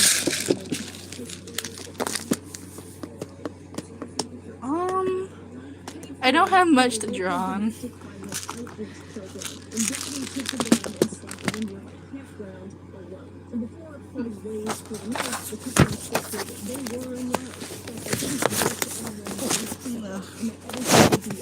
I have page of paper.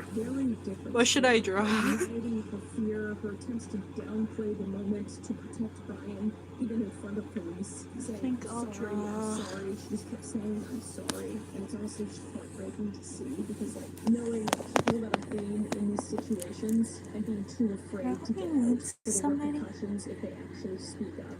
It's just heartbreaking to watch in real time. But unbeknownst to the officers, the 911 dispatcher hadn't relayed the full details. I can't tell if somebody's being mean to another person or not. Ryan had been seen hitting Gabby, and that information could have changed the outcome completely. Okay. But it didn't, and they deemed her the primary aggressor. And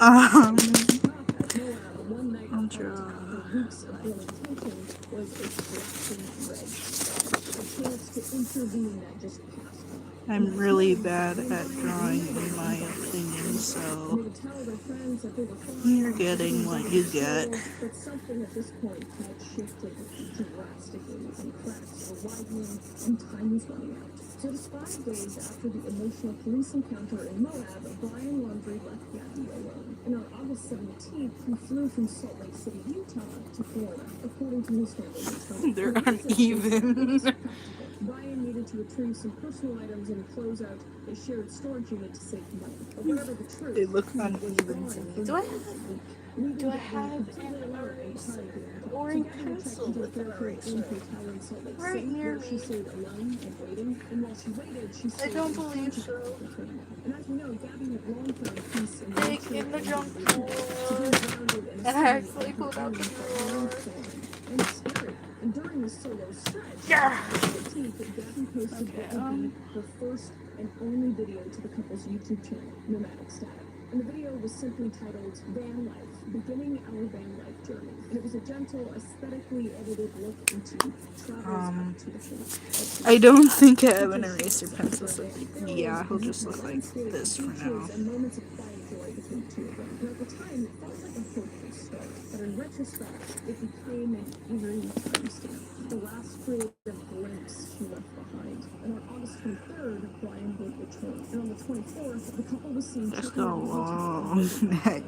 Not that long, like. towards Grand Teton National Park in Wyoming. One of the most scenic and one of the most remote stretches on their entire I'm like, 2 days later, yeah. on August 25th, Gabby called her mother. And she told her they had reached Wyoming and they were camping near the Spread Creek dispersed camping area. And she said that cell service was pretty spotty there, but she sounded upbeat and mentioned they'd likely head toward Yellowstone next. And that same day, Gabby posted what would be her final Instagram photo. A shot of her smiling in front of a butterfly mural in Ogden, Utah. It was calm and beautiful and haunting in hindsight. And at the time, nothing seemed obviously wrong. But it would be the last time Gabby's voice would be seen or heard directly. So on August 27th, something changed. Around 3 p.m., witnesses saw Gabby and Brian at a restaurant in Jackson, Wyoming. It was a very popular Tex-Mex spot called the Mary Piglets. And according to witnesses, Brian was very visibly agitated, arguing with his staff over the bill, and his tone was aggressive and his body language was very threatening. And Gabby, by contrast, appeared distressed and very apologetic. I wonder if I should draw this like the trans jacks that Goose Rich posted. Or in the overalls. On Snapchat to say that she was thinking about him. But according to Jackson, she had reached out a few days prior, mentioning that Shout out to Charlie. Jackson later on, but he was unable to answer because he was at work. And that evening, Gabby listened to the text from Jack's phone, saying, "Can you help Stan? I just keep getting his voicemails and missed calls." I don't know what I'm doing. But Gabby never called him by his first name. So So the message felt very unnatural, as if someone else I'm had gonna written it. I haven't Nicole would later tell authorities drawn that the text made that her feel version, like but like something was wrong. I'll try Investigators drawing it would now. later include the message in a search warrant What is affidavit, happening noting it was here? out of character and likely not written by Kandi herself. And then on August 30th, one more message came Okay. saying plainly, Yeah, no service in Yosemite. And that I text forgot I proved don't have not a just pencil. the content. His enemies told her mother just days earlier that they were in Wyoming, heading toward Yellowstone. In Yosemite, in California, made no sense for the context of the route. Because the distance was over 800 miles away, so it just wasn't fitting. Nicole was immediately uneasy, and that would be the last time Gabby's phone would be frozen. And after that, all calls I got something with an eraser, but not that much of a thing, so. updates from the road. And for a young woman who checked in regularly, who rarely went a day without calling her mom, this was a terrifying silence. And in those final days in August, the world didn't know yet what happened. But Gabby's family felt it. Just gonna Shift in the air. try to draw this There formally. was no witnesses to the moment it happened, no videos, no cries for help that led to the ranger station or nearby campsite. What happened in those final hours only can be pieced together through forensics, scattered clues, and eventually Brian Long. Yeah, that's true. As of right now, this is what we know. After being spotted at the Married People's Restaurant in Jacksonville on August 27th, where Brian was reportedly enraged and Gabby was tearful, the couple returned to their van, driving out toward the Sprite Creek area. Where they had the reference. same evening, a travel blogger named Red the White thing and Bethune at would the same unknowingly capture footage. And the footage was of Gabby and Brian's white van, parked off the side of a dirt road alone in the forest. And this was at approximately 6 p.m. on August 27th. Should I draw like Jax with the black hair and stuff or something? I don't really know. I feel like I should also make the ears longer. And I lost the pencil. There's the pencil with the da da da. I wonder, can I just like measure it? Probably not that good, but okay.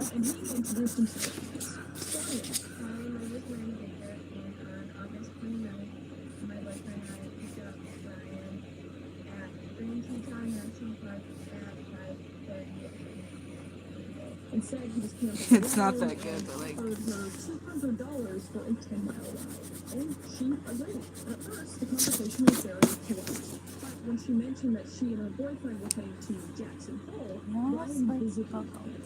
He freaked out, Miranda said later. He asked to get out of the car immediately. Not long after, another woman, Norma Jean Jelvin, I like Folkloid so much. And even though I don't understand them. And she asked if he wanted her to go past the gate and into the area where they were staying. But he became agitated when she brought this up. And he did This looks uneven, oh my god. closer, and he just got out of the vehicle immediately. And that same evening, Gabby's phone went silent for good. Good enough. A misleading message to her mother would go out the next day. And after that, no contact and no explanation. And Brian, meanwhile, was already on the move. So between August 30th and September 1st, he began driving the white Ford Transit van east. And Gabby's van was now in his possession. And along the way, he used a debit card and withdrew over $1,000, which was actually a federal crime that would later be used to issue a warrant. And this included $700 he had transferred to himself and his Gabby's account. But the note on That the don't look Brian, good. I'll never ask you for anything again.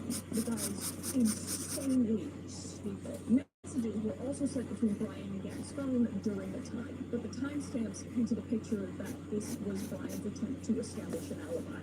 Well, shit, he wanted that, because he's stupid. The activity between the people was almost instantaneous.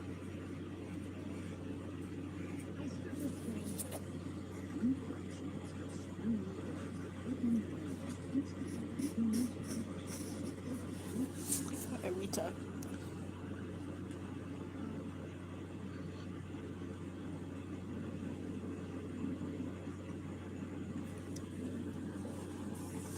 I'm really bad at like drawing. Like this arm doesn't look right. I'm bad at drawing hands and arms and everything.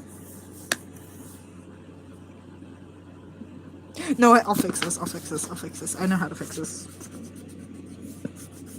Here's how to fix when your arms don't look good. And then on September 1st, Brian Laundrie pulled into the driveway of his parents' home in North Port, Florida. So the white van was back. But Gabby wasn't. And Brian just said nothing. And over the next 10 days, he offered no explanation to anyone. Not to her friends, not to police. In fact, Brian refused to speak to authorities. And when North Point police visited the Laundrie home, they were met not by Brian, but by his parents, who handed officers the phone number of their attorney. Gotta love parents that protect their king murderer piece of shit son.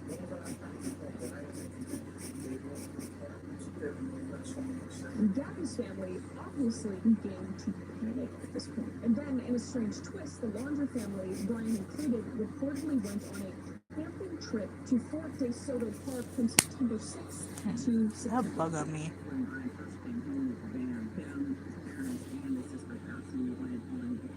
And a neighbor later confirmed seeing them load up a small camper and head out as if nothing were wrong. And this was just days after Gabby's family had Advice.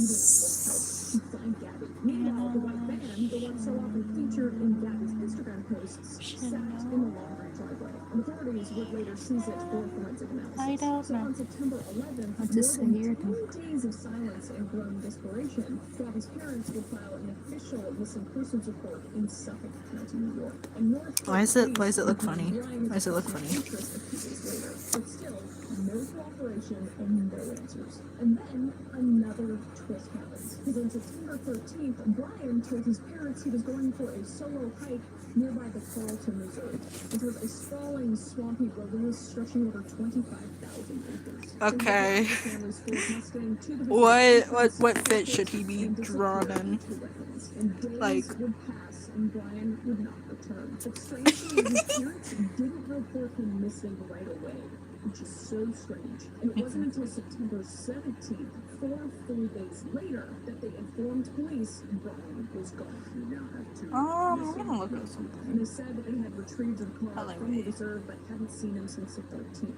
And by then, Gabby's face was everywhere. Her story had gone national, and the case was unfolding in real time across TV screens and social media feeds. Meanwhile, law enforcement was just scrambling to find Brian, who had now just vanished into one of the most difficult terrains in Florida, and who was the only person who could say what happened to Gabby. But he was gone, and Gabby's body at this point had yet to be found. So by the second week of September 2021, Gabby's family had gone from worried to frantic, and public interest just exploded. Social media detectives, true crime podcasters, and 24/7 cable news networks latched onto the story. And the hashtag Find Gabby began trending Dang across Instagram, Twitter, and TikTok. My thing went Her smiling away. face, framed by blonde hair and golden filter, became one of the most shared images in the country. Come here. And protesters gathered outside the Laundrie home. And they would chant into megaphones, and they held signs that read, "Where's Gabby?" and "Justice for Gabby." And at the same time, FBI agents, local law enforcement, and search teams were mobilized in Wyoming.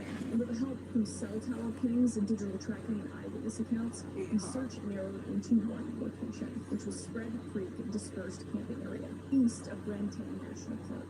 And then would come the break, because those family bloggers that got that footage of Gabby's truck would submit that footage. I think I'm the fit. And it matched the vehicle Gabby and Brian and on September 18th, the FBI and local authorities began a ground search in that area. And the next day, on September 19th, 2021, If I they made search a big discovery. So somewhere in the wild stillness of Spread Creek Dispersed Camping Area, tucked beneath the shadow of Grand Teton National Park, investigators would find human remains that matched Gabby's description. And she would be partially buried, left in a shallow grave, surrounded by brush and wild sage. Her body would lay about 900 feet from where the van had last been seen parked. Gabby Petito, at the age of 22 years old, full of light, and just months into an adventure of her life, was killed. And her remains lay exposed to the elements for 3 to 4 weeks before discovery. And the autopsy conducted by Teton County coroner Dr. Brent Blue determined that Gabby died by manual strangulation. In the manner of death of Gabrielle Moore Petito, And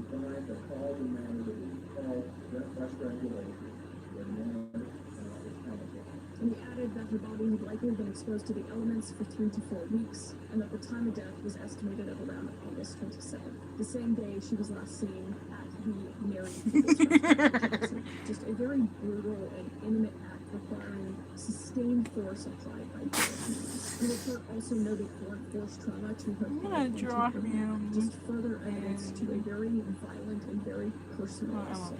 And this confirmation just sent shockwaves through the country. Gabby Petito, the free-spirited 22-year-old that had been documenting her life on the road, was gone. And the man she had trusted Yeah, with well, Brian Laundrie had not only returned without her, but was now missing himself.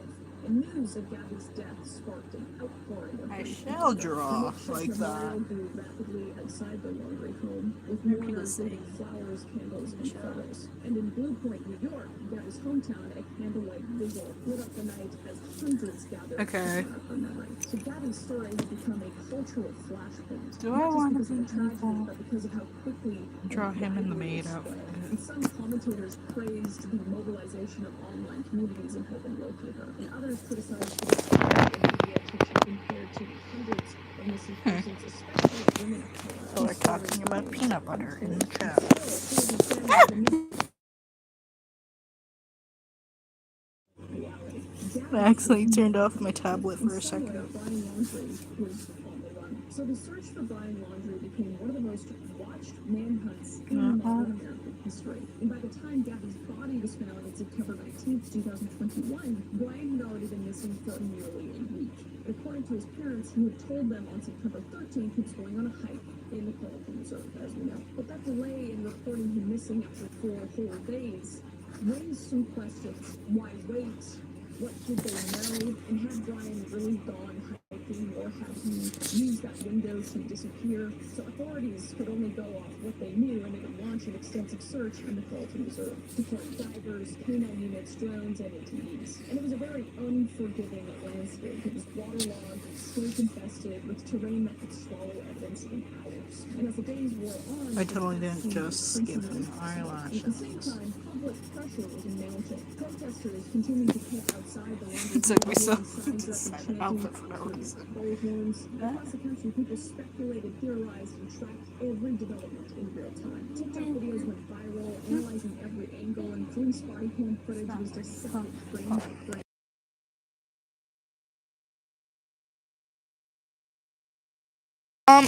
My sister wants to say hi. Wait, hold on. Oh, happy early birthday! Yay! What is someone's birthday is coming up? Yeah, I'm gonna get happy birthday. Okay. Happy birthday to you.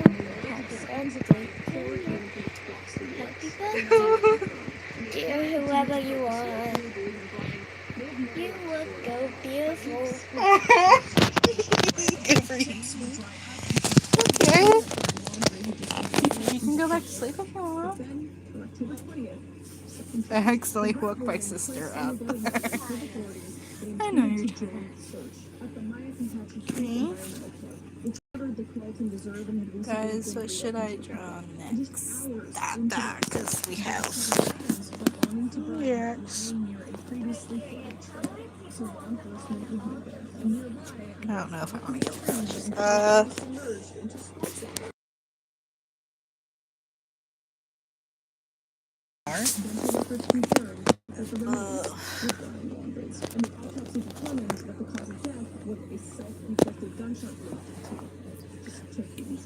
And alongside his remains, investigators recovered a backpack, a notebook, and a revolver. And in that notebook, Brian wrote a confession. So the man who Ooh.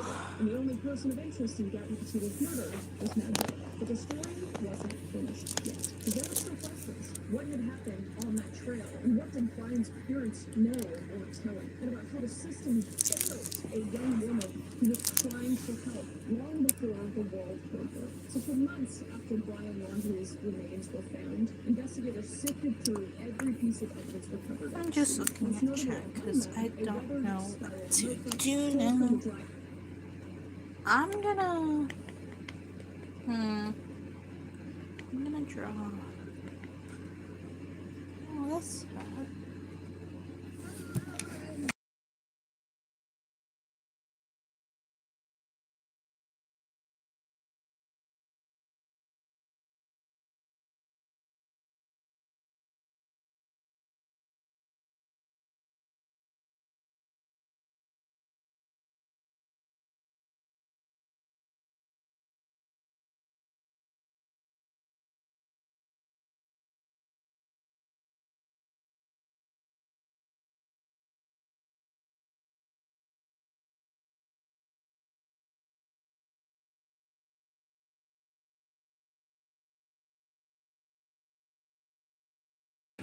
Sorry, I had to go on mute for a minute.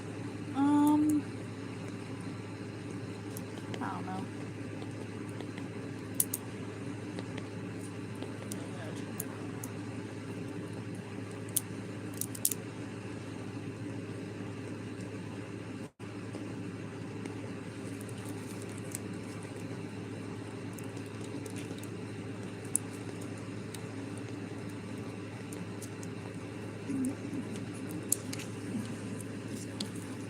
Some rats in the shower.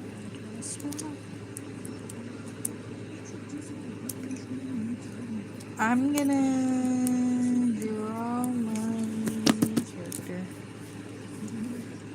Because I don't know what to do right now.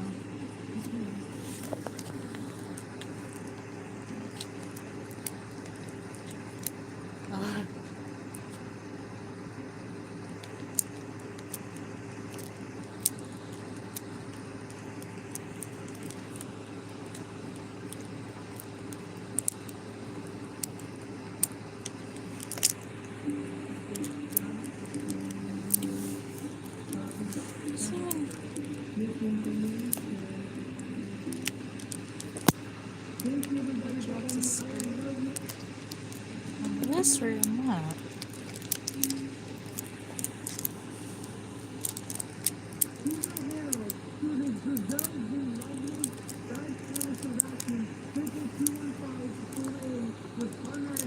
Checking the chat.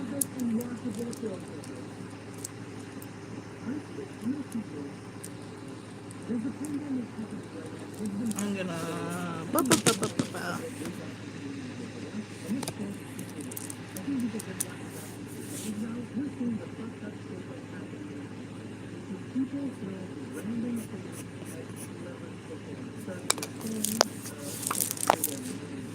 Where did I set the eraser? No.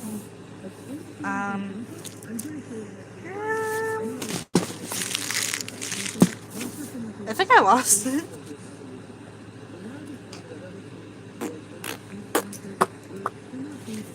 I don't know where I put it, which is sad.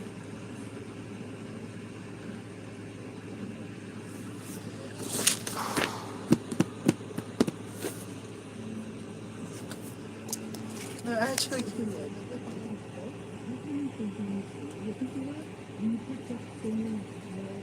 found Zooble though.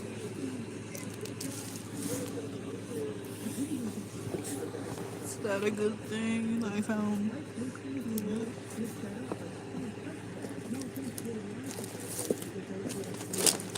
Is that the other share?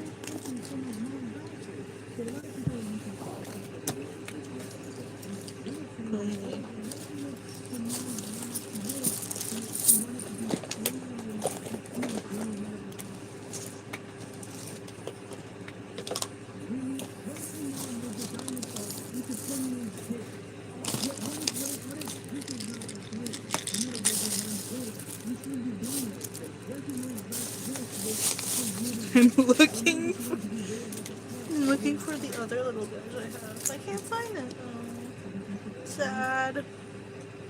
Very sad. For me.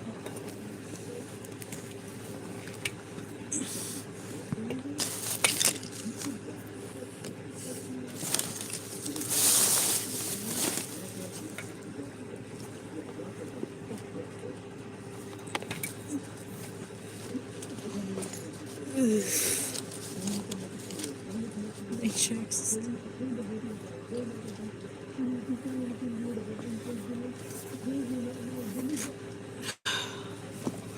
Are your moves the To look what I'm looking for.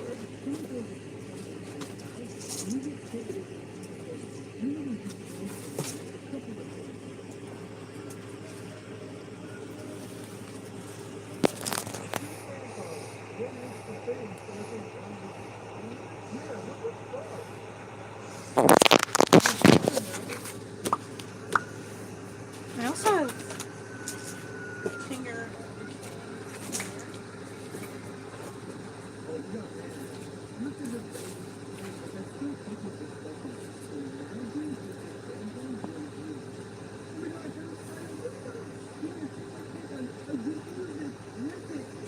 I'm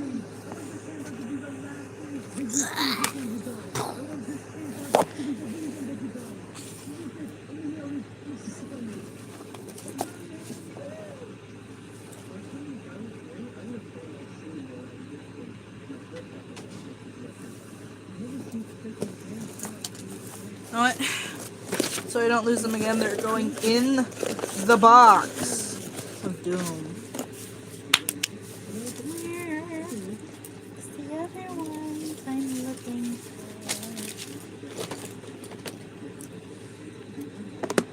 Him, he's this guy, he's going in the box of doom too. I don't care who. I'll go into the box of doom. Yay. as far as I can.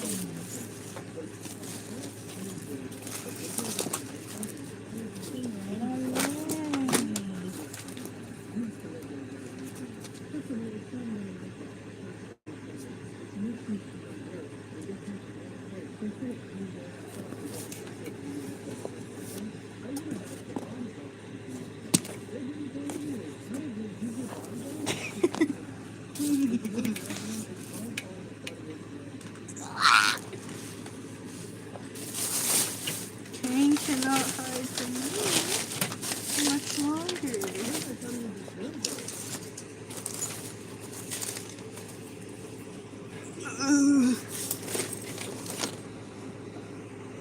What? I don't think I'll be able to find him. So I'm gonna grab something else.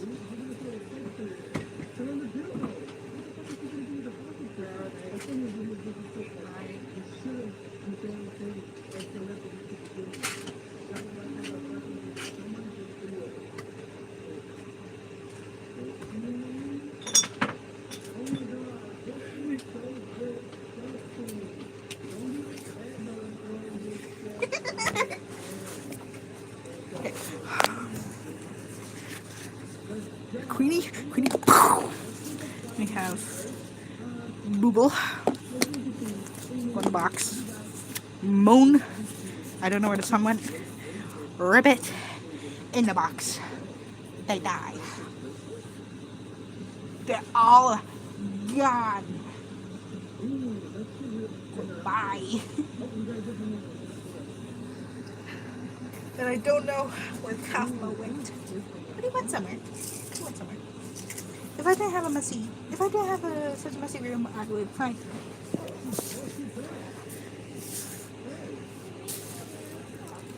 Yeah. Could you grab him, please? My sister's up again.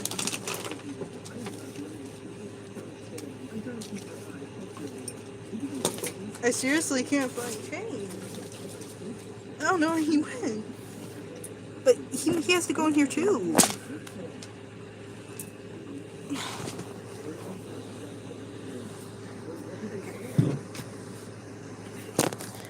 Here's a... That was an accident! Oh my god! Okay. Under my bed reveal. It's very messy. Lots of things accidentally get dropped down here. Yeah. Where could the thing be? The thing be?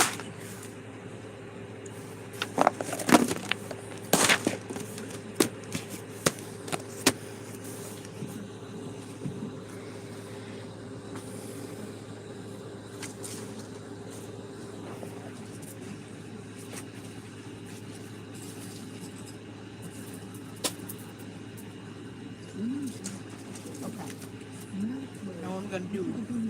So,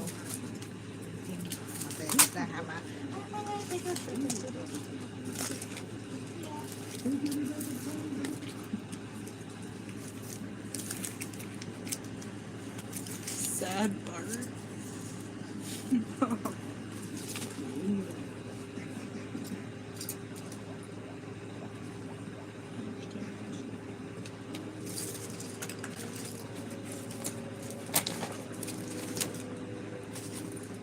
I need to clean from under.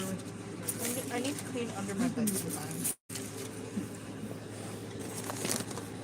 Cause like, yeah.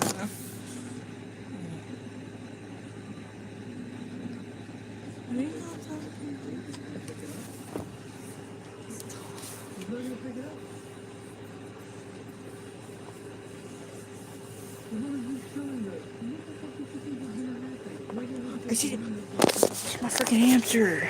Can I like turn off the flash? Hello, Daisy. She ran away. I don't know if it's because I turned on the light or not.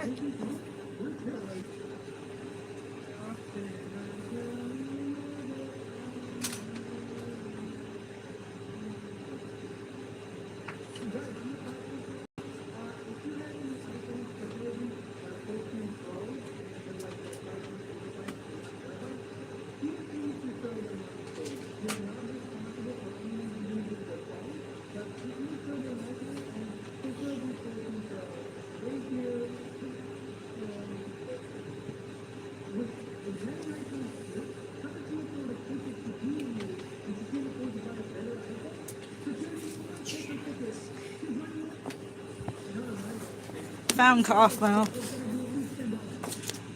Like, what's the difference? The difference between, let's see.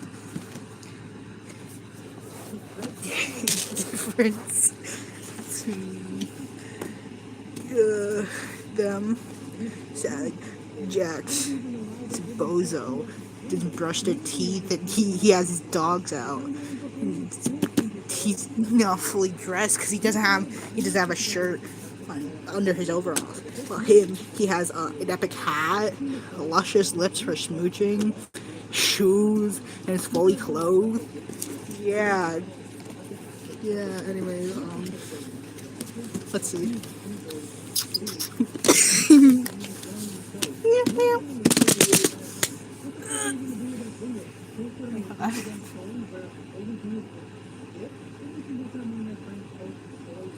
He's yapping back because I'm way far behind.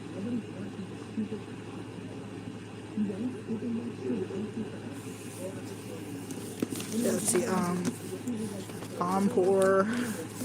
I'm still looking for the sun, but like here's the moon. Kingar and Queenie. And Jax, Cosmo, and Widget.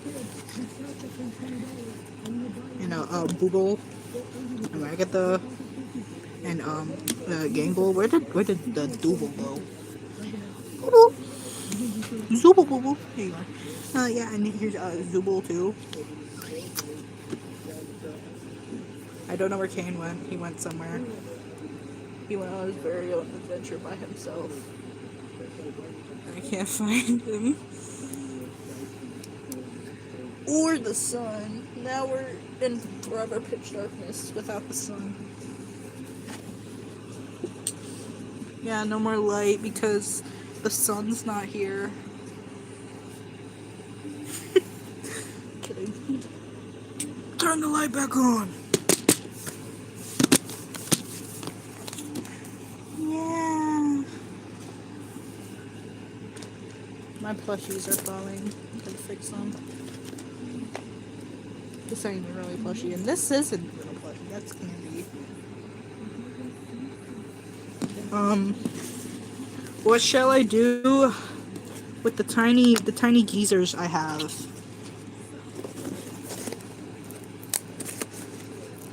I gotta fix this box. It's like funky. Should I eat them? Which one looks the tastiest? stomach's yummy. Yum yum. Yummy my tummy. I think bubble. Because it's a gumball. Anyways. No.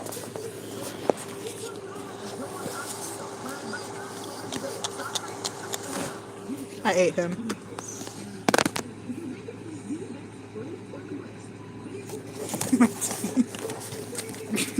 They're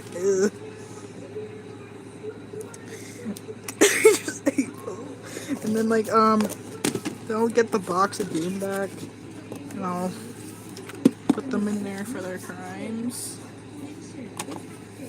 You got Ragatha, Yangle, Gadumbo. You know what? Who deserves to go into the box of Doom? Like, back up. Like, Ribbit, should she go in there? Let's see. If I think about it. Is there like one of those features like hold on.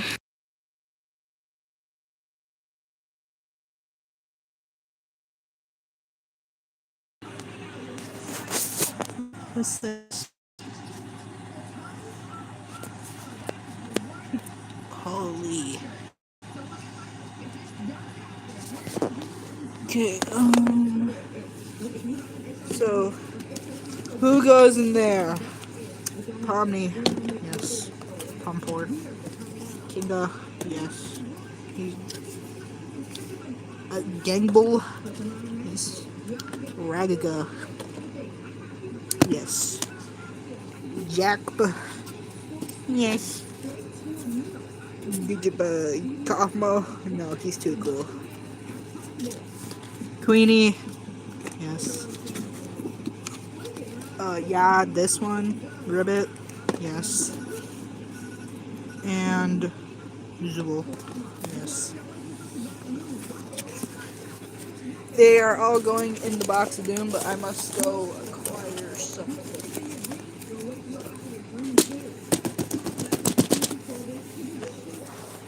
I shall go acquire the thing sealed in the box of Doom.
Supplies.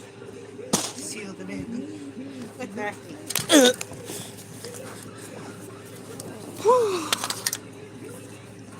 I also forgot him. Bubble. He also goes in there too.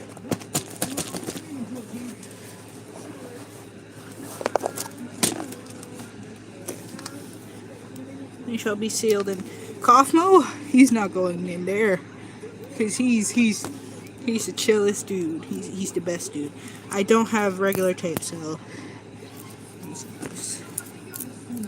I shall be very serious with this.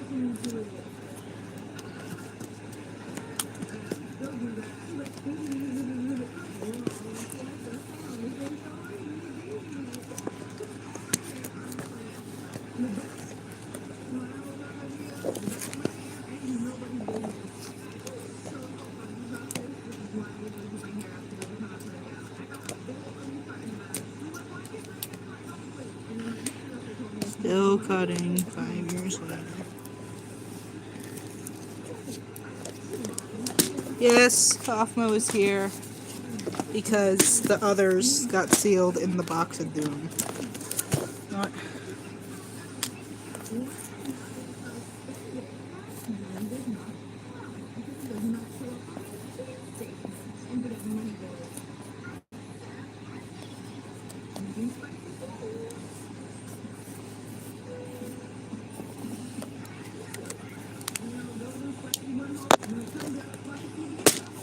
Bozos. They have been sealed for their many, many crimes and sins, never to be seen again. Goodbye. Anyways.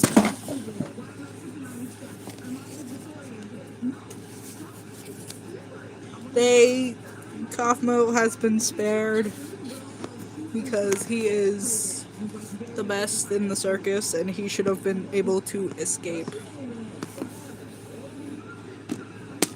What shall his fate be right now? Like, good fate.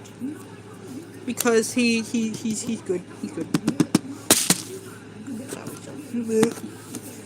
How long have I been doing this for? 2 hours, wow.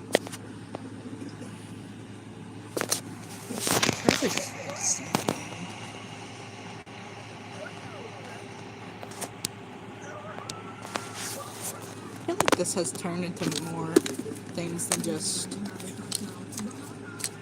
making candy, I guess. What should I draw on the page?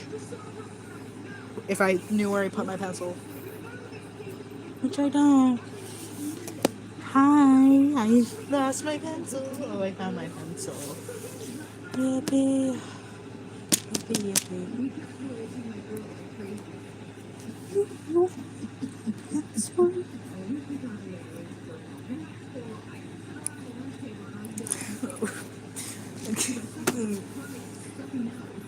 Tim is free.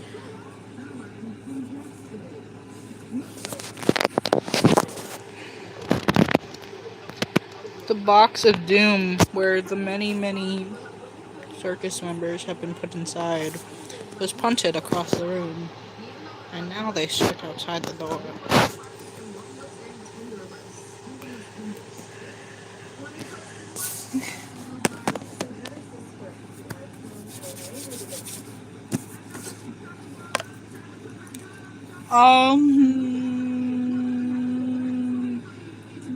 I joined Cosmo? I think. Reference.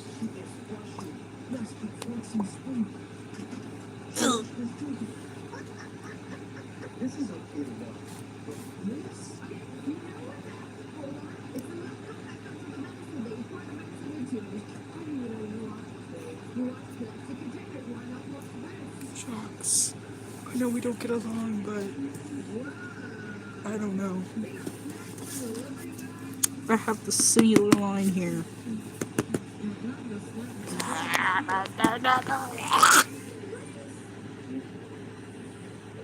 Wait, I have an idea. Yeah. I have an idea.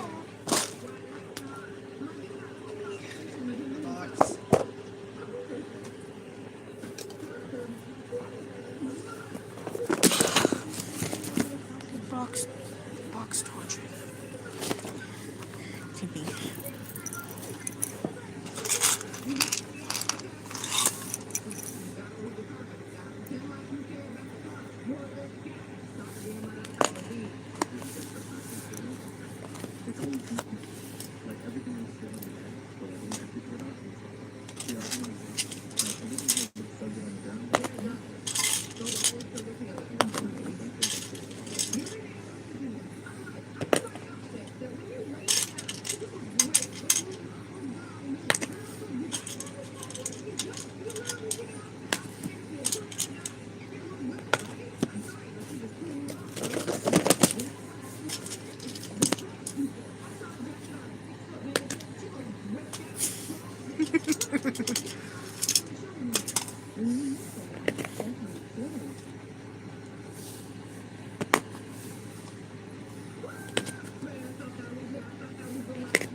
they've been, yeah.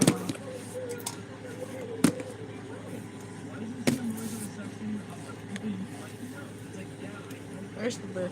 There's the brick. Say hi to him and his handsome face. Look guys, handsome face. It has needles in it.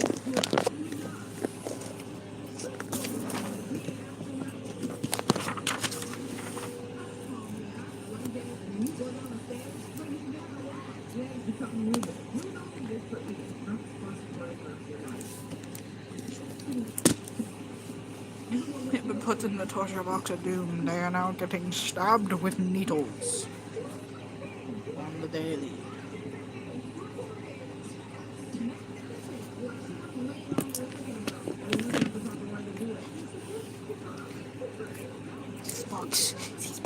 These box.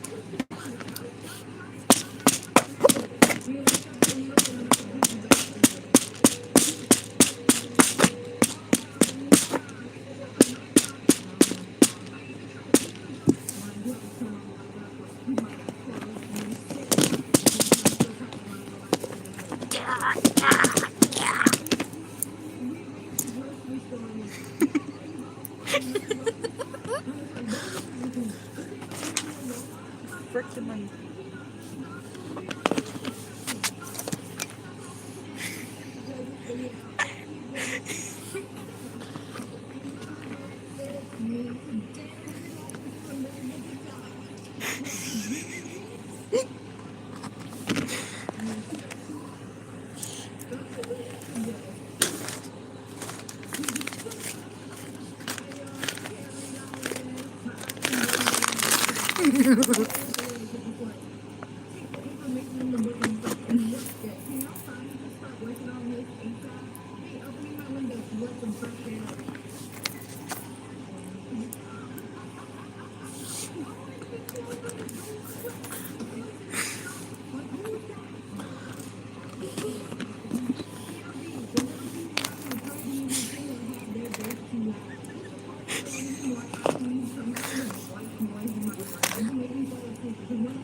Right here.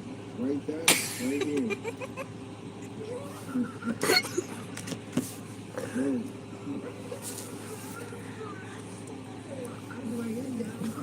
No.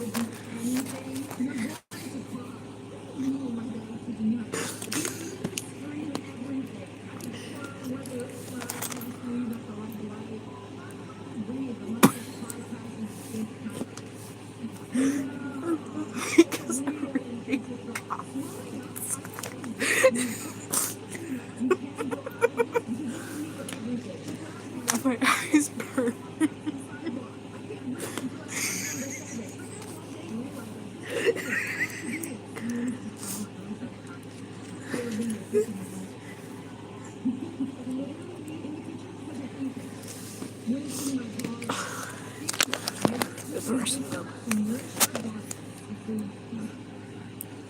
Open. Thank you.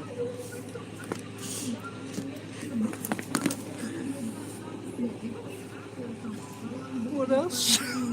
What else should I do for the box?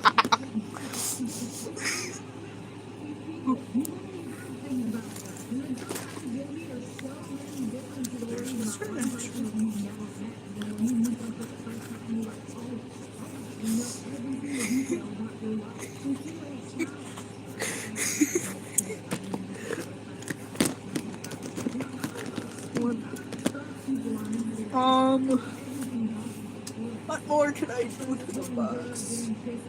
Ugh. It is being tortured. Wait.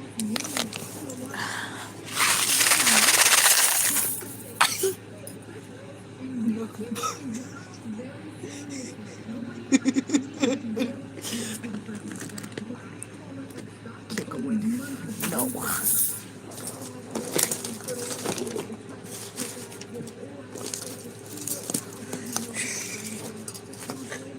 Read this.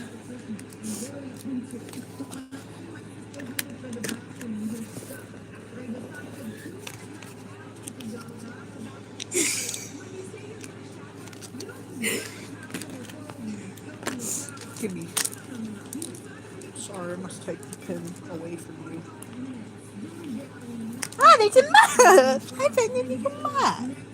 Yay! Yay!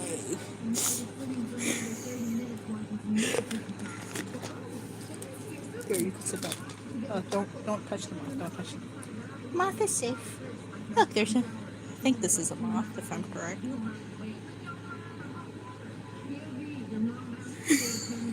There's a little moth on my finger. Yay! Little moth, go here, please. Thank you, Phil.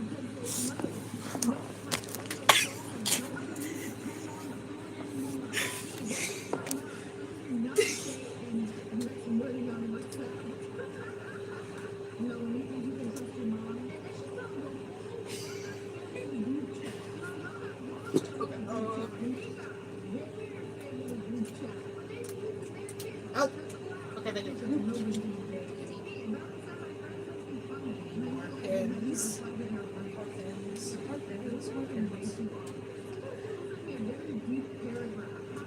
Ow.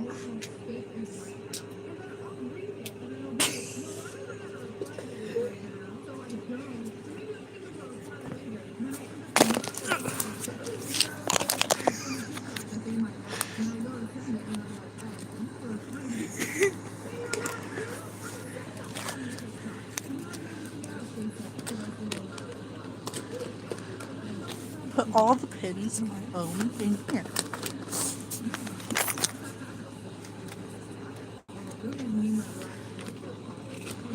Okay. Look, I have a little heart pin. I have a little heart pin. The heart pin. We like the heart pin. Yeah, heart pin.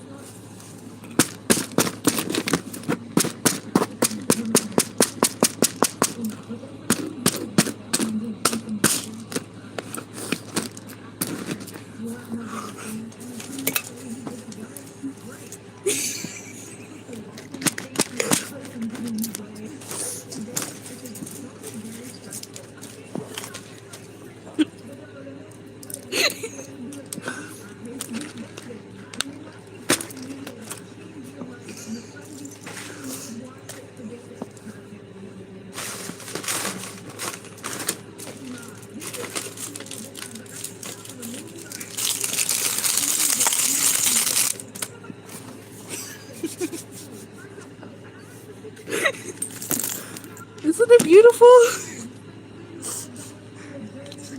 Beautiful. Made a beautiful, beautiful art piece. Very splendid. Very, very wonderful.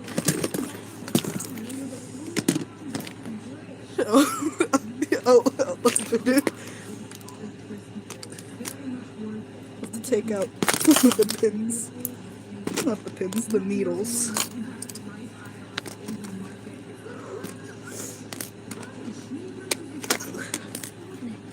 Okay.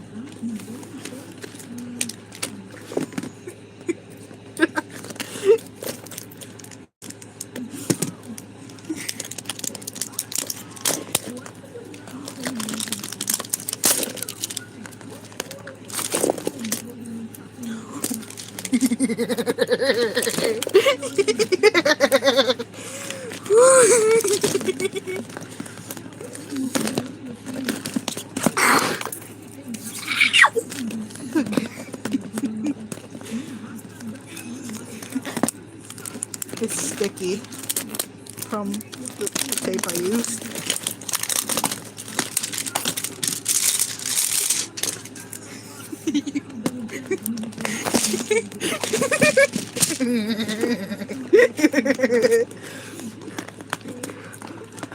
Open.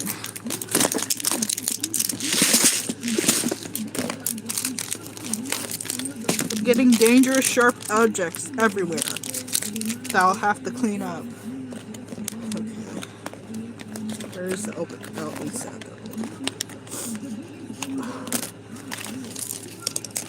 Just gonna pop everything here.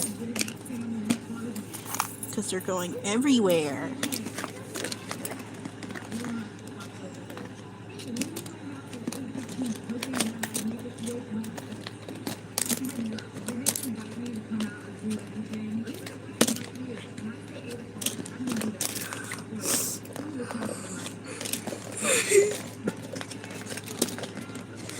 out, please. I need you guys out of the way so that I can take this out. Okay. Don't poke myself while taking out. Yeah.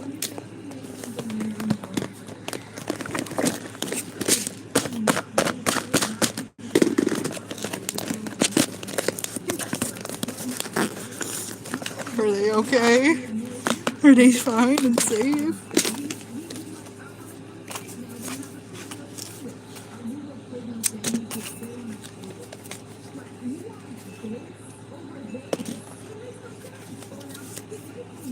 Ooh. Ah, shit. My thing said 10%. I'll have to charge it. They all unfortunately survived the doom, the box of doom. I have to plug in my tablet.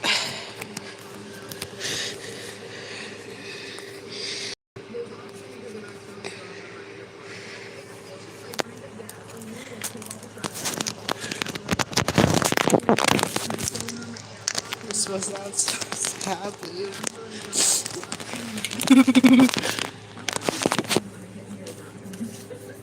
I mean, like, if I really wanted to, I could, like, just stab them, but, like, I worked hard on these, so, like, I'm not gonna do that. I'm not gonna do that. There's still needles in here. Not needles. The, thumbtacks. Yeah. I have to clean it. I started trying to game about it.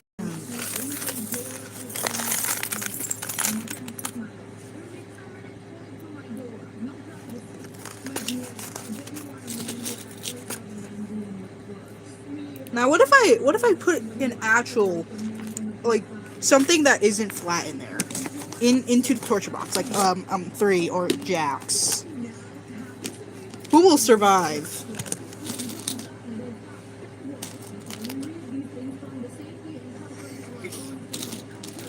Who should I put in the box next? The box of doom.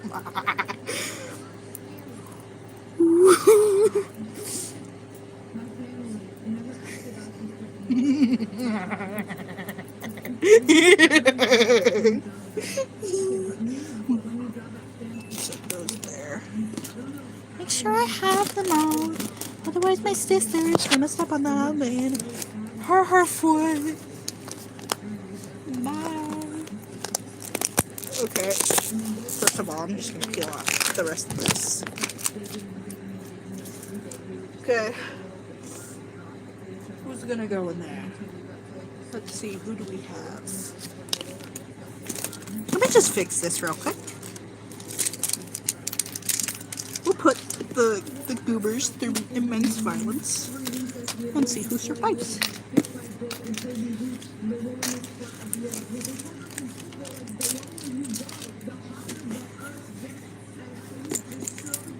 I'm surprised the creatures survived with only Kandi getting a scratch. It's surprising. First of all, I'm gonna take out these two. Okay. So, who shall get shoved in the box? 3 for Jaxie Picky Boy. It is your choice. Please.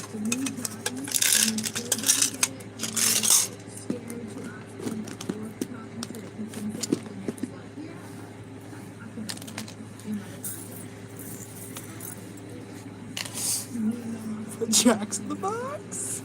Okay.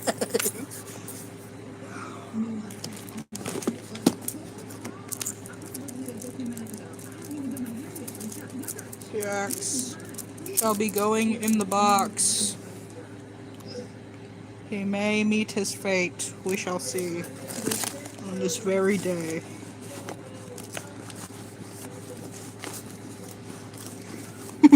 He's snug.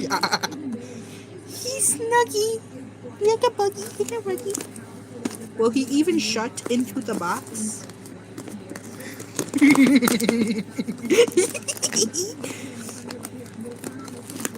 peel this off real quick. Give me a minute.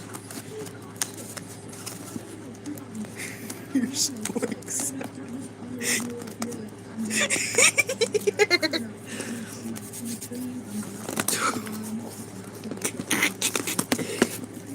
Okay. Say goodbye.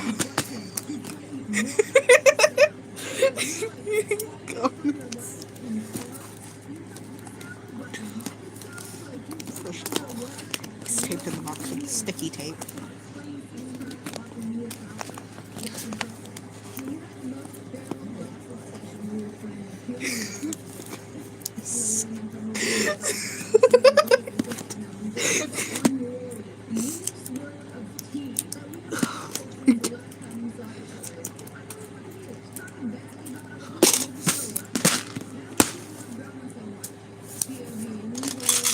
So what's gonna happen to Jack's fish? Getting stabbed or thumbtacks? Perhaps thumbtacks. The box. He knocked over my freaking thumbtacks. Frick. We'll see if he survives.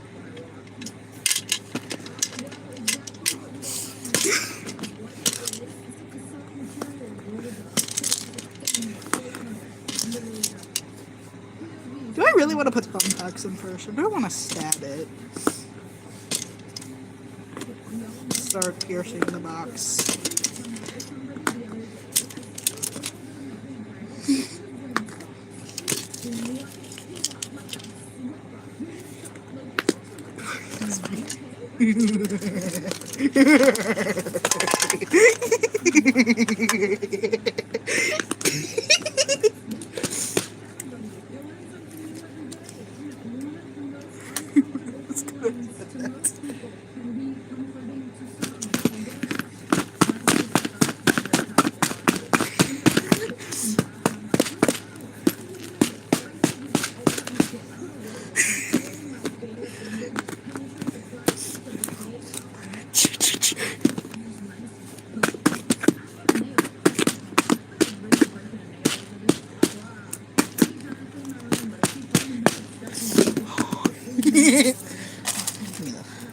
Things. The thing.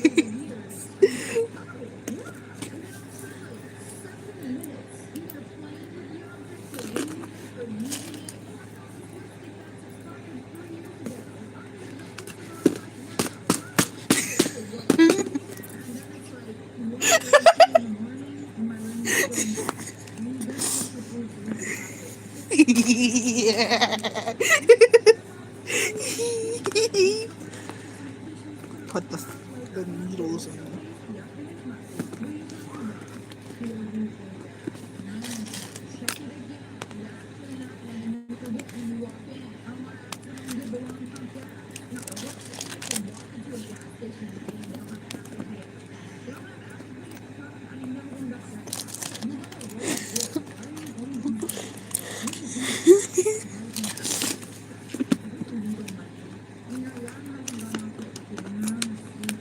Oh, there a needle fell out.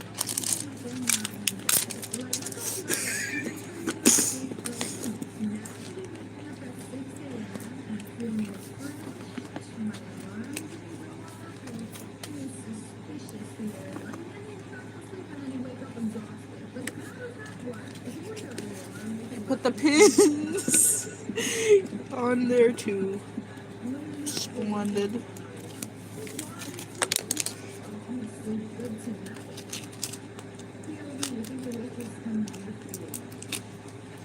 We'll also put the heart pin on there because we love Jax. He's splendid. Or she. I don't know. I'm gonna check something real quick. I'm charging. Yay.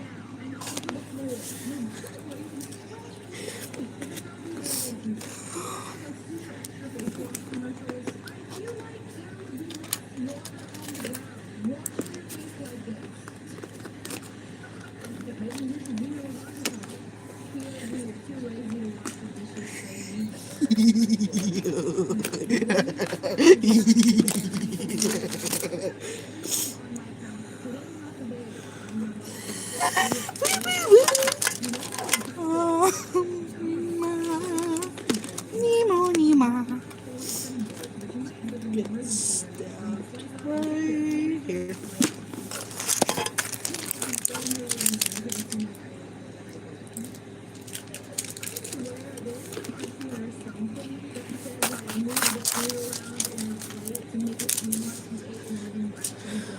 Throw that away. Save it for another day. Grab this and jab it into this. For there's a bunny inside with purple and me. And I don't know what else to rhyme, but he's colored like me.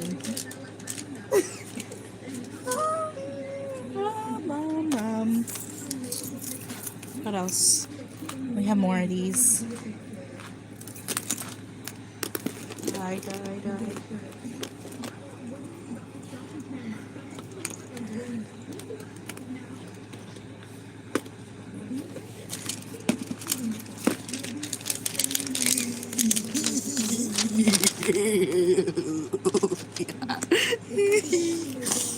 What else am I missing? Ooh, another thumbtack. Yeah.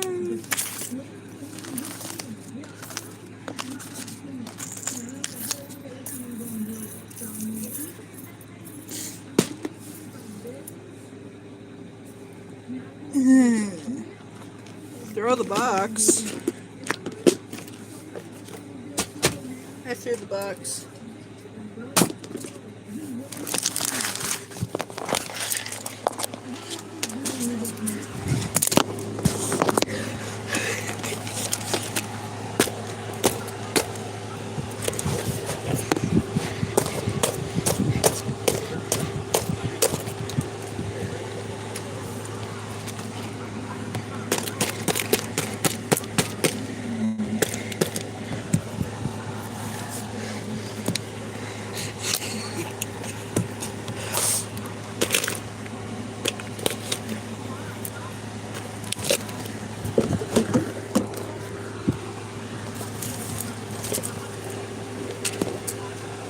Ooh. Ooh. Jax has been tortured properly. Do I have any thumbtacks that fell out on the floor? Because potentially that could have happened. And I don't want them on the floor. Otherwise, someone will step on them and they'll get at least filthy. Ouchie, ouchie. Ouchie, ouchie, ouchie.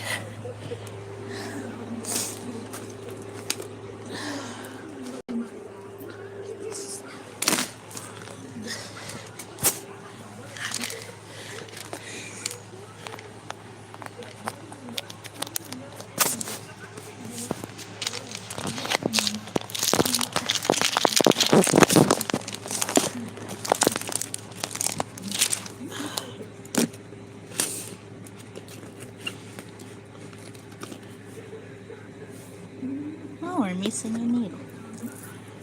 Oh, we're missing a pen. Okay. Do you think he's okay in there? Or did he die?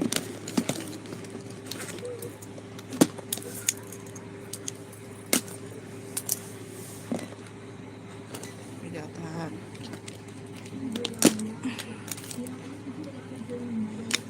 I accidentally did this to one of my pins in the process. Well, that's fine.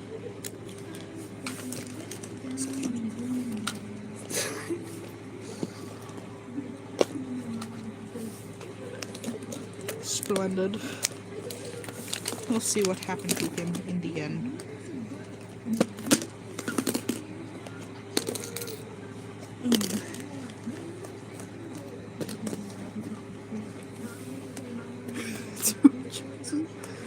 What is stuck? Come on out.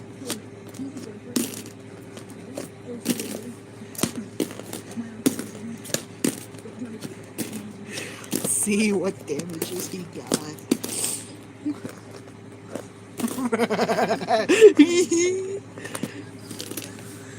It's called the Box of Doom for a reason. Because whoever goes inside potentially might die. Gotta peel this off now.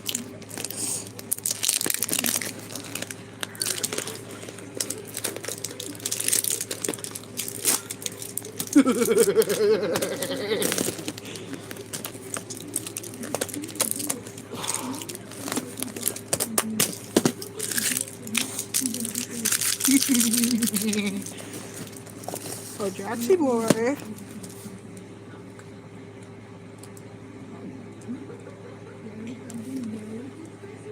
He seems to be okay.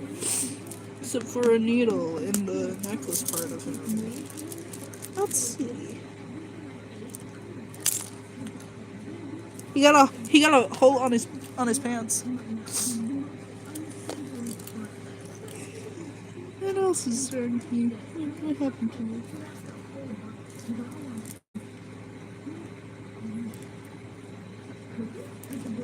Wait. He seems to be fine.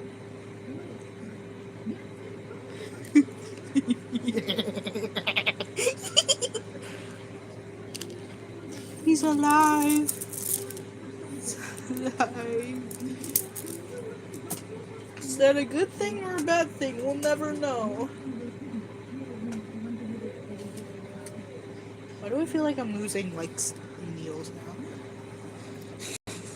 You said this is him. You still have scissors.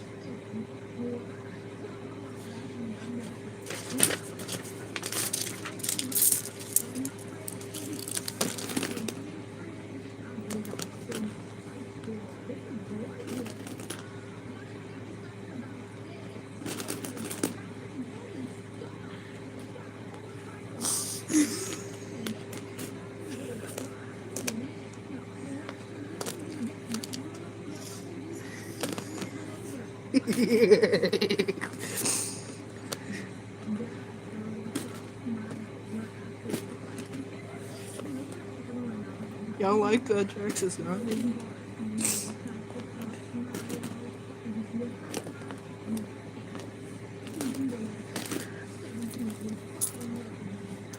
What else am I missing?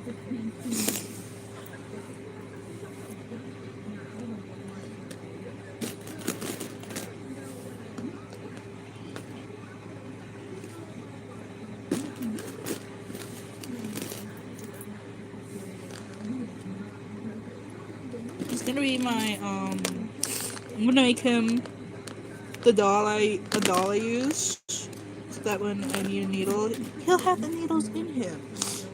Right through his eyes.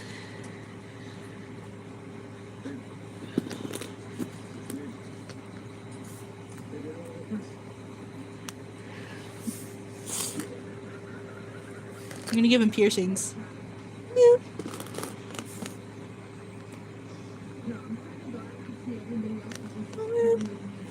He's got piercings now.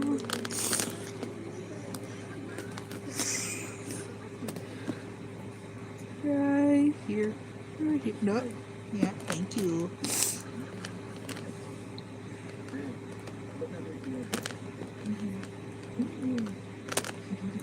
Right into his hand.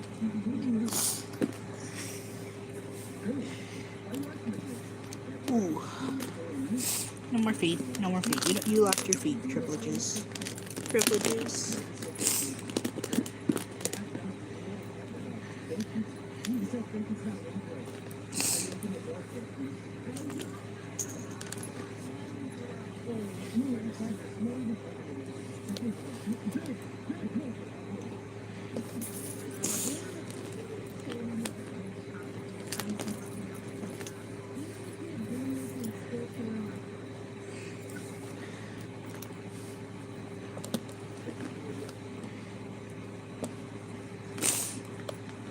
If I ever get any other Digital Circus plushies, we shall test if they survive the doom box too.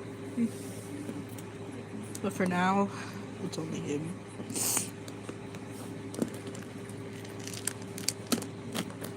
He needs a lobotomy.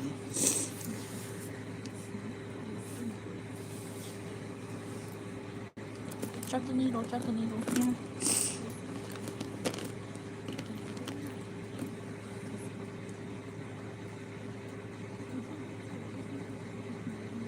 Oh, I just stabbed myself with a needle.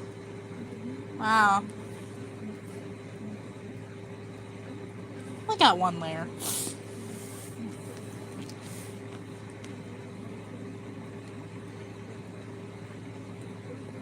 Go in, go in, go in, go in. Please, please.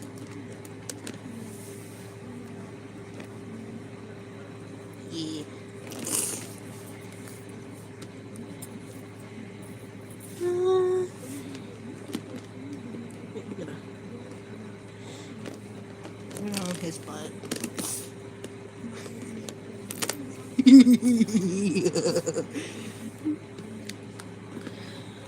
Does he even deserve pins on him? Should I put the pins on him like these pins do? Need a little heart. What do you think?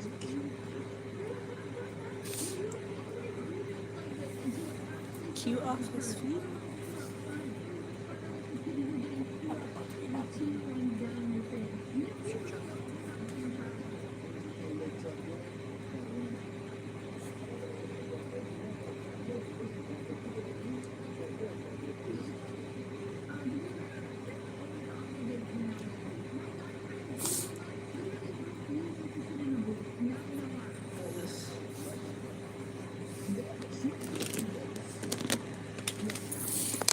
What am I missing? Another thumbtack. Oh, it's because they're falling out of his face. Because his face is so big, he can't even hold them in his face. Fat face, you got a fat face. Oh, bozo.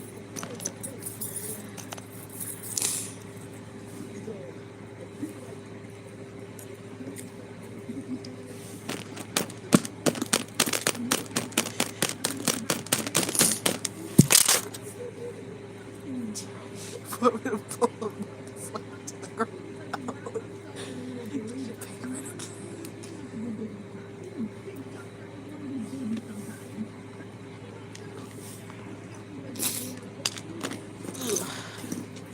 Thumbtacks are falling out.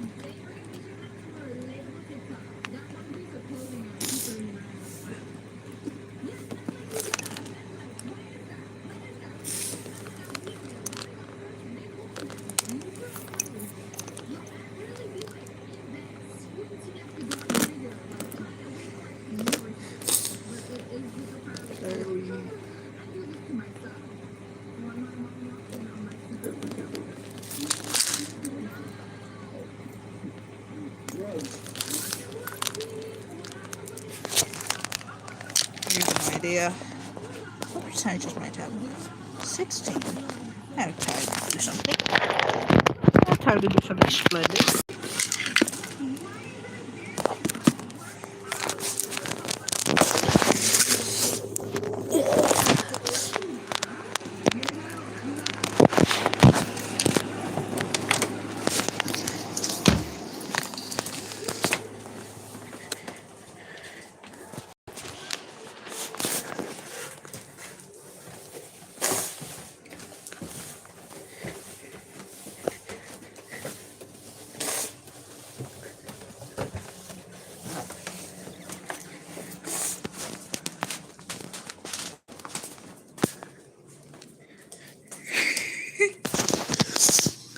No, but like, should I like drown him or put him in the oven or put him in the microwave or let him freeze? What should I do?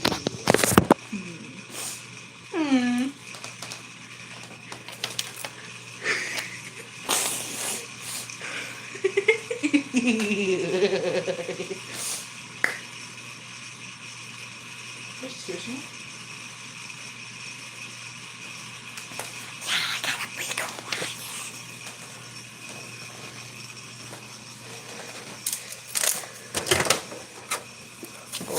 over pizza out.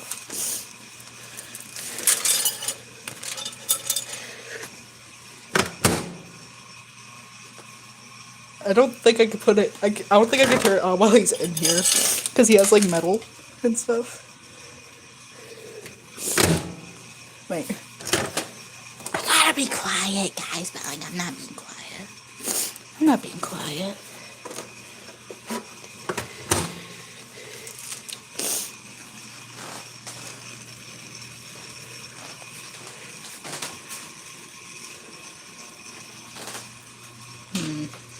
That has dirty stuff in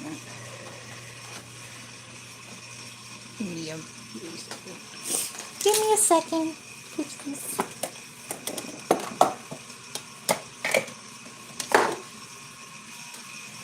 Why do you want me to put them in a bowl of milk?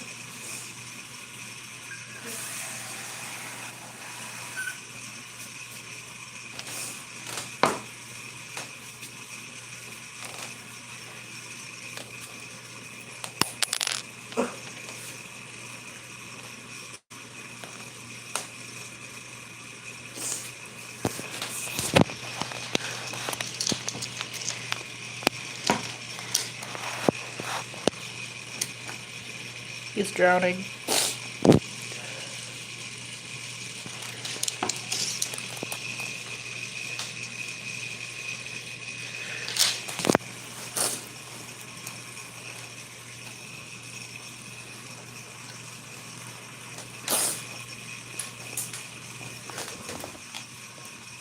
I just yeah. So, yes, it is water.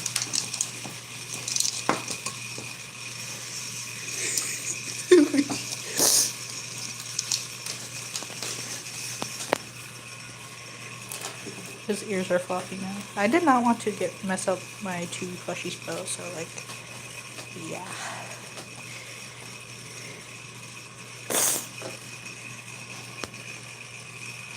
Are y'all enjoying Jack's torture?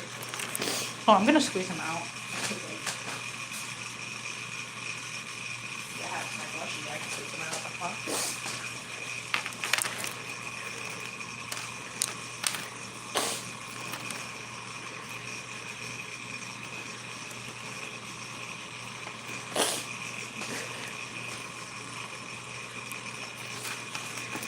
I'm gonna fix it.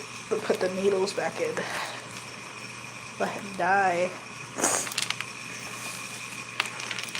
The Jack's juices are on the table. I'm praying that I didn't drop any needles or thumbtacks or anything.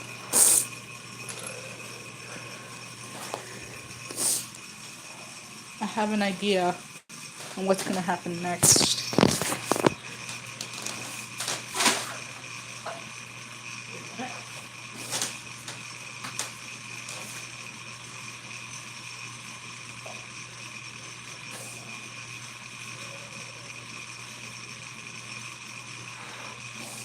Some of his needles fell out, not needles, thumbtacks fell out into the dirty water.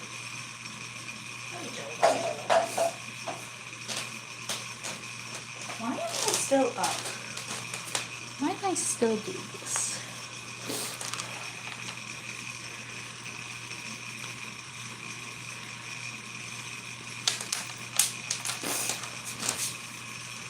Hello, needle. Where'd you go? Not needle.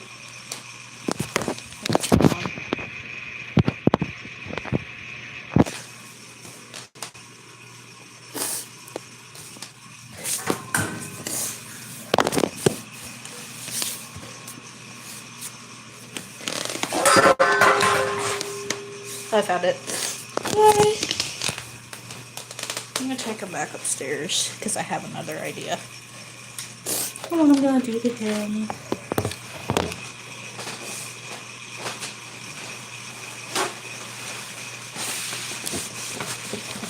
Gotta clean the evidence.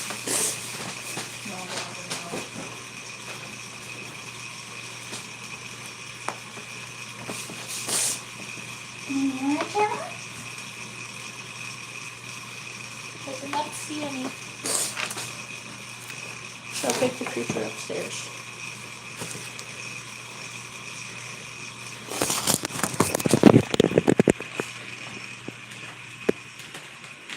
Ooh, that's my dog, by the way. Yeah.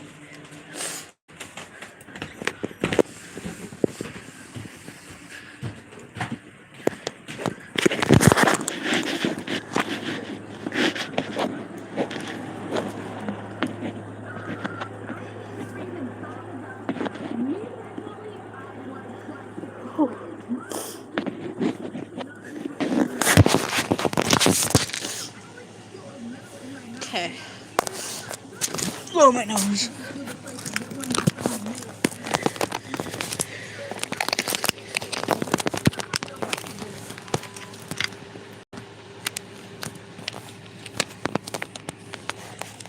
Okay.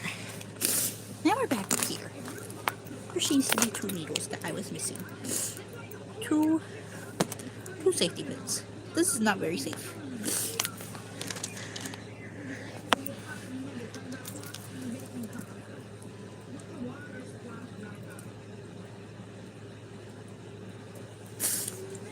Okay.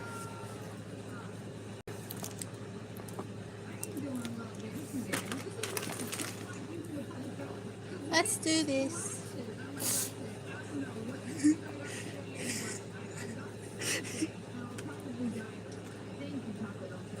Okay. Try this around him.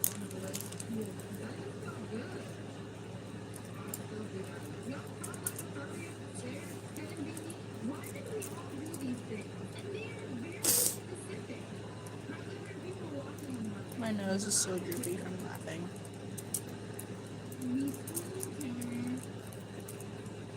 I gotta fix something. Yeah.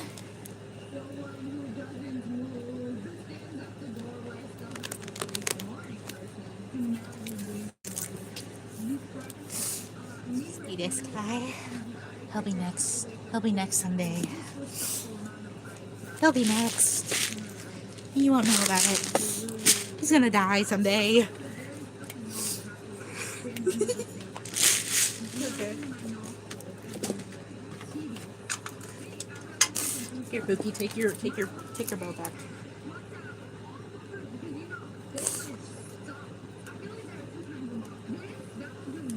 They got their bow back.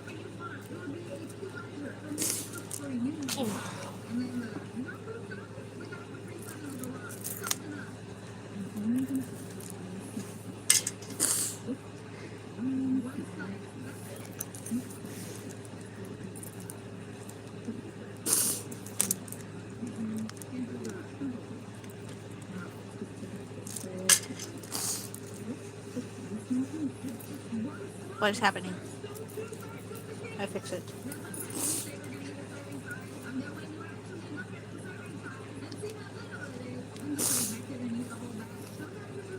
The hamster is out again. Yay.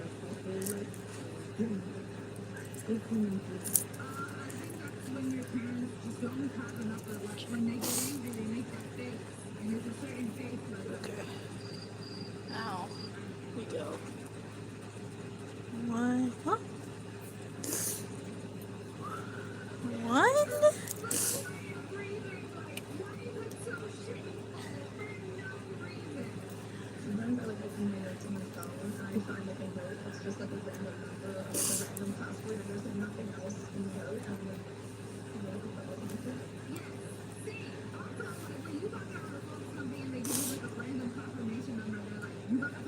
Why do y'all keep talking about meal?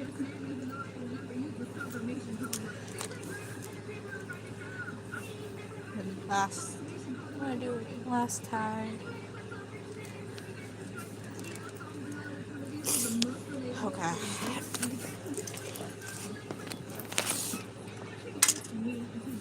Okay.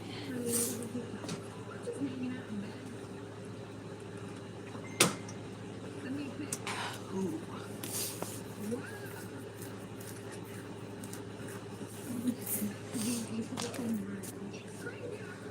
Give me a minute.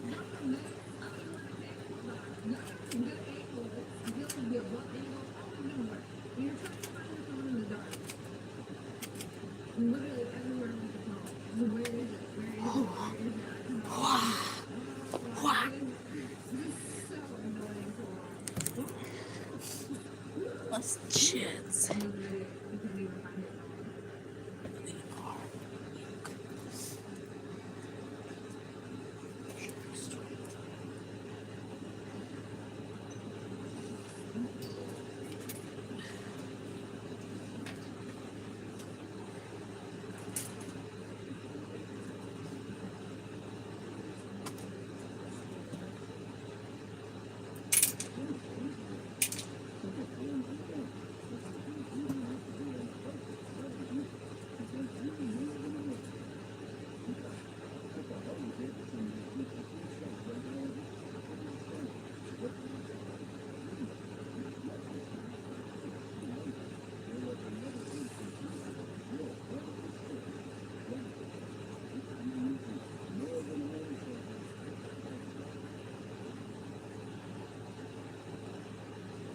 We missing a fifth sense or something? That's for real. I know when you got the bed sheets. Look, you lose it and you're breaking all over the TikTok.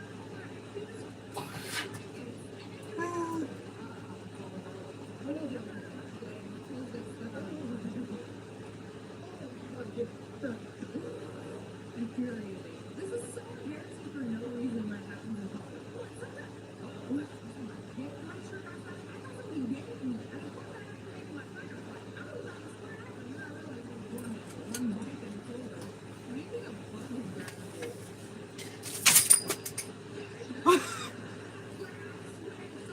My method did not work. Sad. Well, my light is working again though. What is everybody talking about in chat right now? Between my clenched cheeks. I somehow just like slipped up my leg. I was so clench me. What was that in here? You learn to pass justice. Wait, enjoying it. You got flung. Feel alone in the kitchen. Family member walks in. Your dad walks in. It's like, well, why you go over? Okay, we gotta go. We gotta leave. We got stuff to do. I'm gonna go water the driveway. I ain't got time. What about you?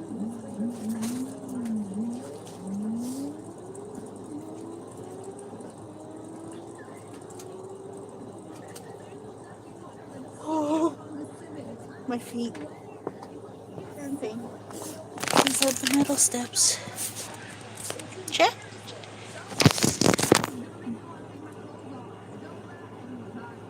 When you try to work out and hear someone tell you, what is working out in front of people so embarrassing? Like, we work out with the same life. Like, every little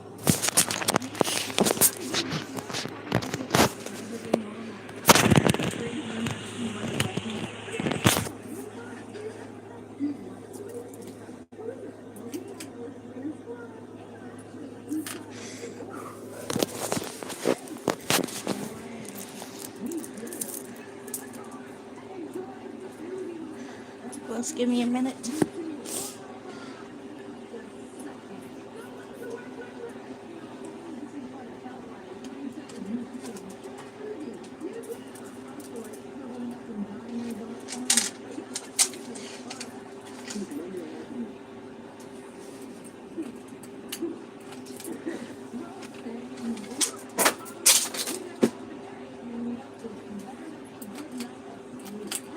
My tactic is not working.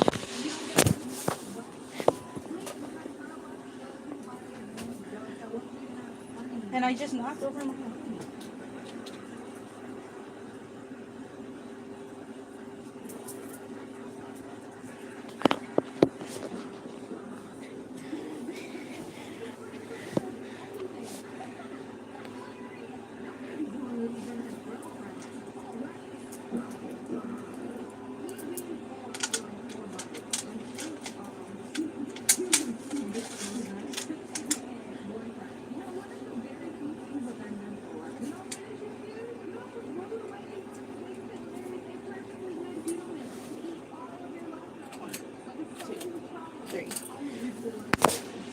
Please don't fall off.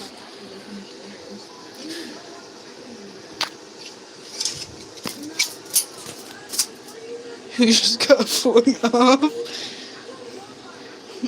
Plant unsuccessful. What are you talking about, Jesus?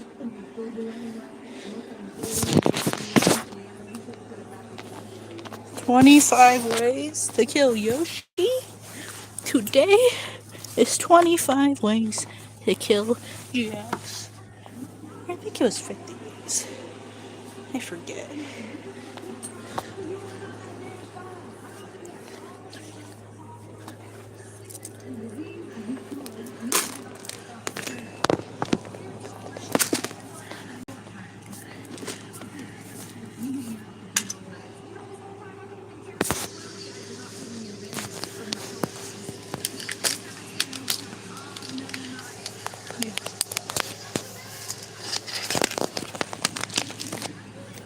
You think Jax has suffered enough?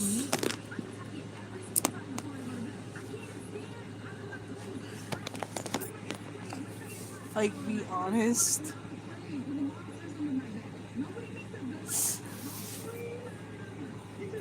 No.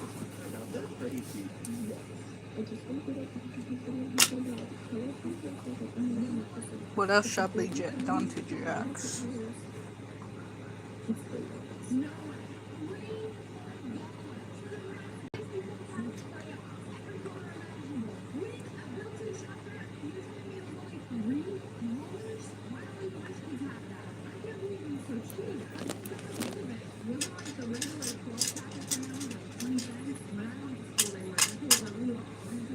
I'm on low-key missing a bunch of contacts. This is a big no-no issue. What?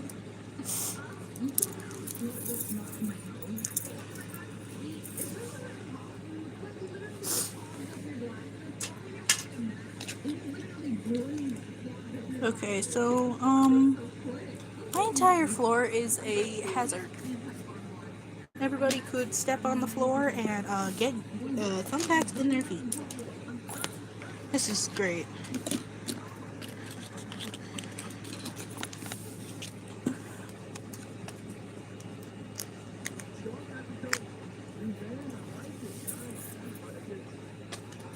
Should I make a series testing if certain plushies or creatures can survive the box of doom? Yeah. I gotta look for thumbtacks. Ooh. No thanks.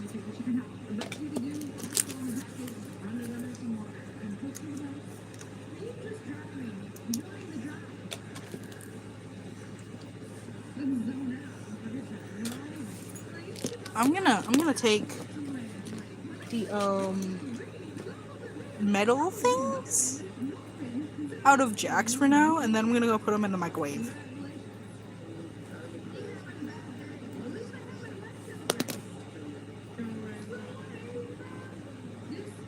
They can be told to go to bed soon. I'm like, I gotta be stealthy. I gotta be quiet. Yeah.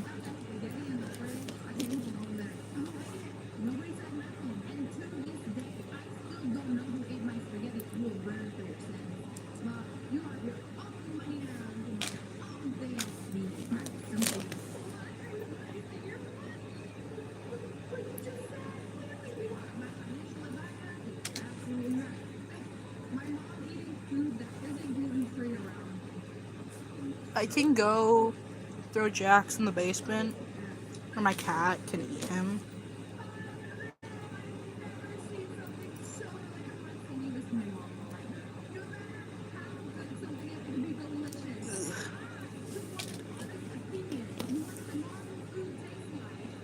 Where'd my needle brick go? Needle brick. I don't know where my needle brick went. Aw.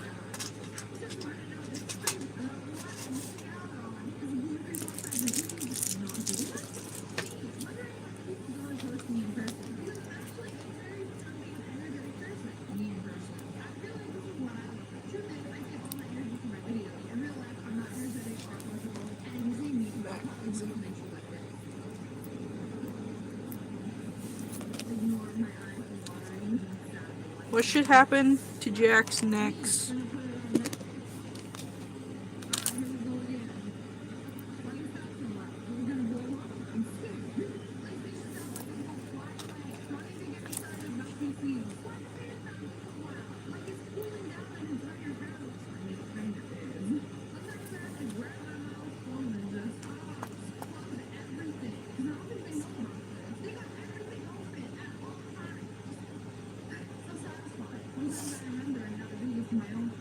Man, having immigrant parents is really hilarious because no matter what they say, they're always going to sound aggressive to white people. You don't invite a friend over and your mom comes in and you're like, Daniel, hablo de Santa Julia. Oye, si vienes?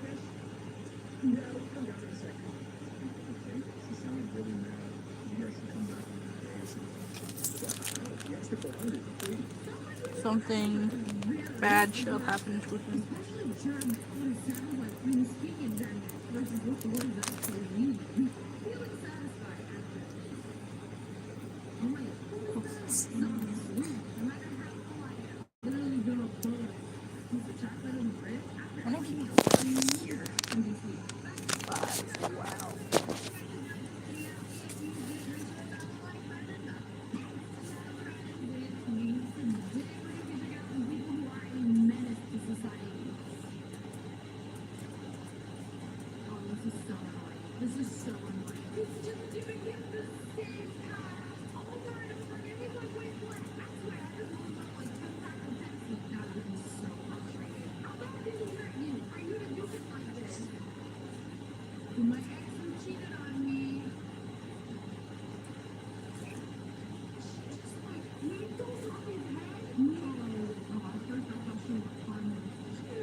I did a poll.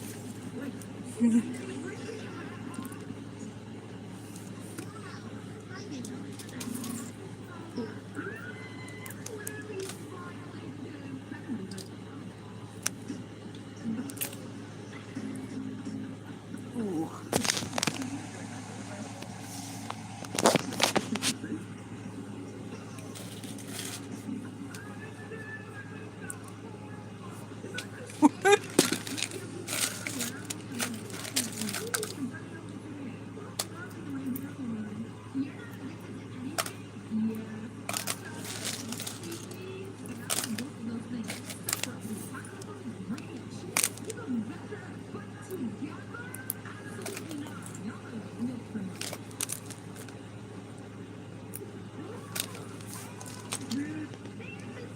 Poor Jax, he shall never be free.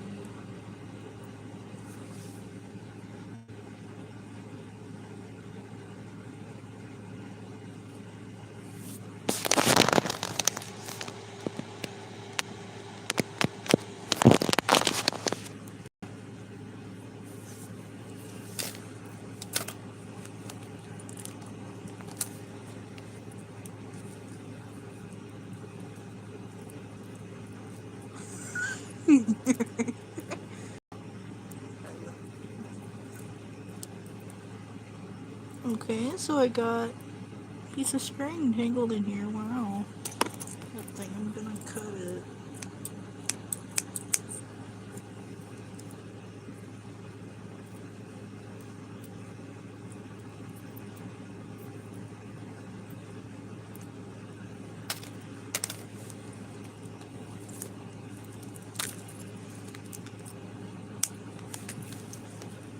Why do you guys want to torture Jack so bad? Okay. He has no more stuff in him. Because, yeah, I can't really do anything with that.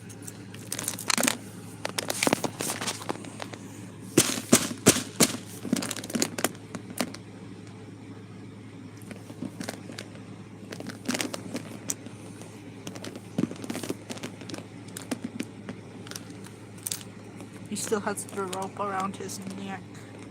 Ooh.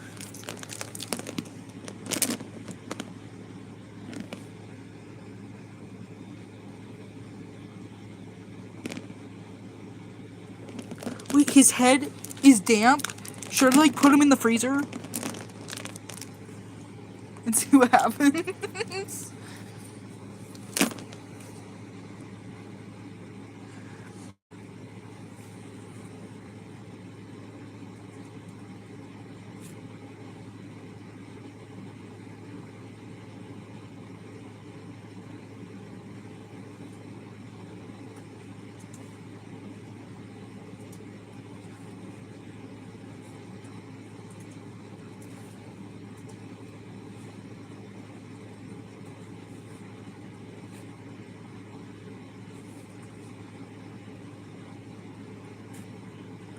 Please.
His ears are soggy.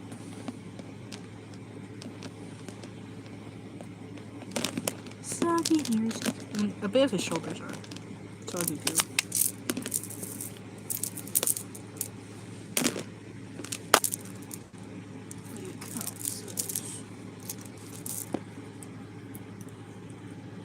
Did anyone say to like let him die in peace?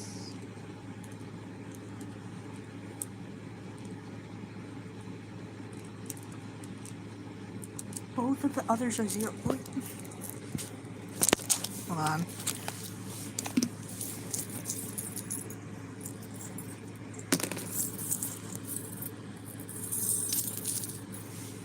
His head will be frozen. Only his head. Because the rest of him is not soggy. Come on, guys, we're going to the freezer.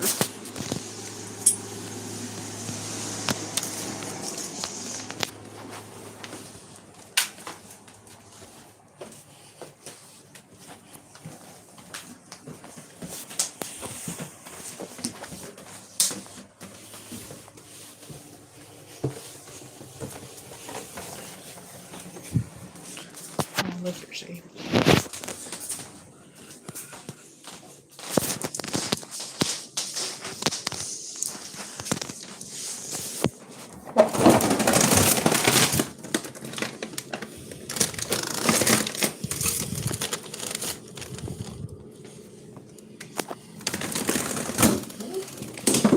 Goodbye, Jax. We'll see you tomorrow.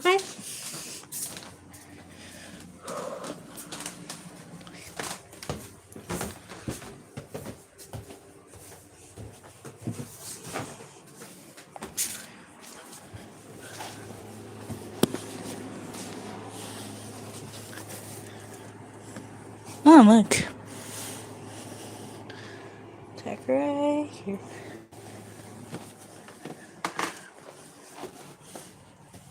Checking the ground. I think I'll be fine.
He's in the freezer now.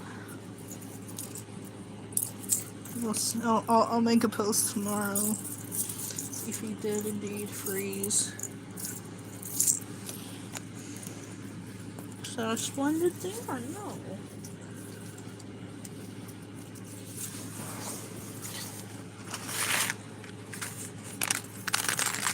So like, how about this? 3 who I generally want to remake. Or 2. What do you think? Who deserves torture? Or to go into the box of doom?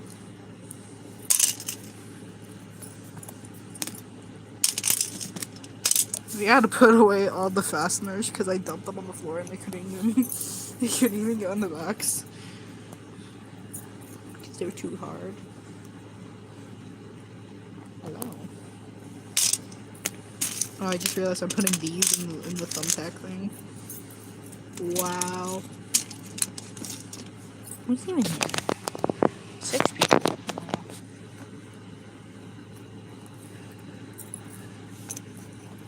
I'm gonna like... They're all in the carpet.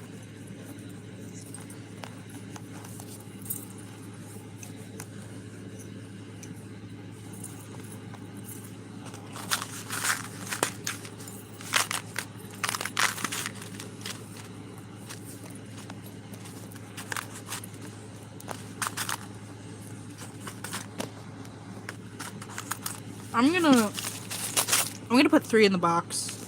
Cause like I need to destroy her so that I can remake her sometime.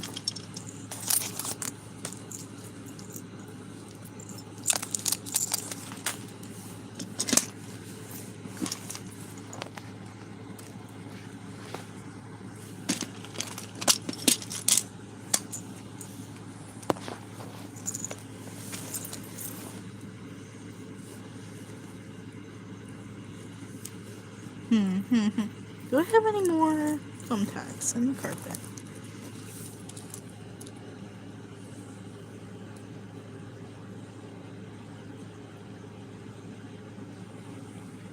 Wait. What's that?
You decide.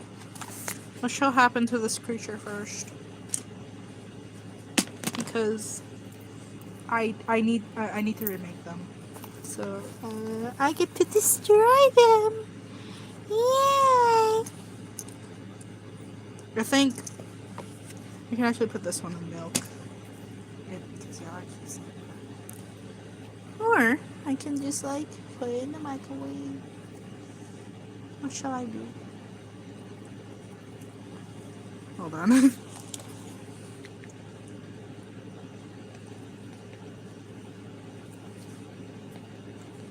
Being made of paper, with this creature is more available to be destroyed and murdered.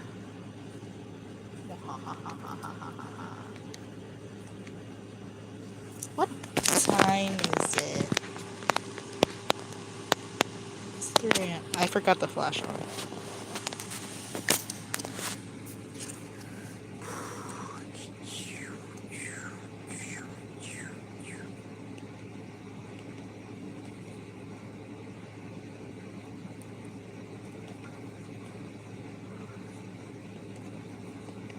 I shall go to bed.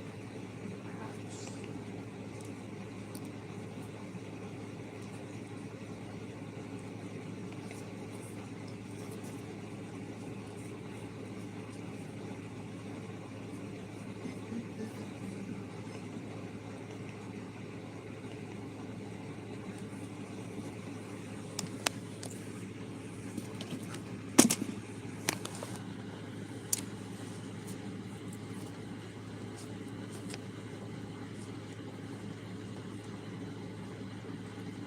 What's that happening in chat?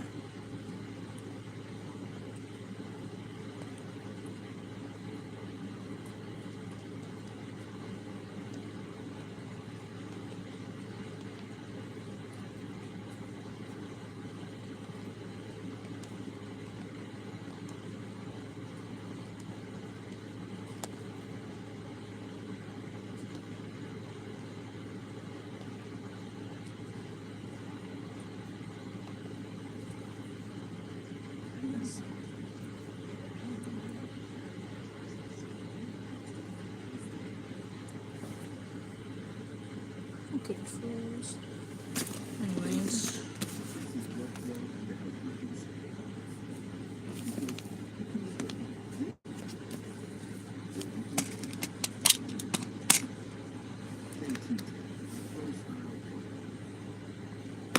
Let's start with a simple question. You are a human being. You have, through no effect of your own, been born into a world that contains beaches, mountains, forests, lakes, restaurants, television, and an essentially infinite supply of things to do that do not involve crawling headfirst into a hole in the ground. Right? You have options. Good ones, an embarrassment of the ruling. And yet, every year, tens of thousands of people look at the surface of the earth and decide it just isn't enough. And they need to go underneath. What's the passage? On their helmets sometimes, and knee pads sometimes, and hold themselves to passages barely wide enough for a human body, scraping through limestone in the dark, squeezing past rocks that have been waiting in the same position since before there were humans to squeeze past them, descending into systems so deep and so vast that the sun becomes a theoretical concept rather than an experienced reality. And some of them even do this with scuba tanks, navigating flooding tunnels where the only thing between them and drowning is a cylinder of compressed gas and their own spatial awareness. Sounds terrifying on top of something that's already terrifying. And some of them do it for days at a time, camping underground at temperatures that hover just above freezing, using the bathroom in a bag because there was no other option, and just sleeping on rock.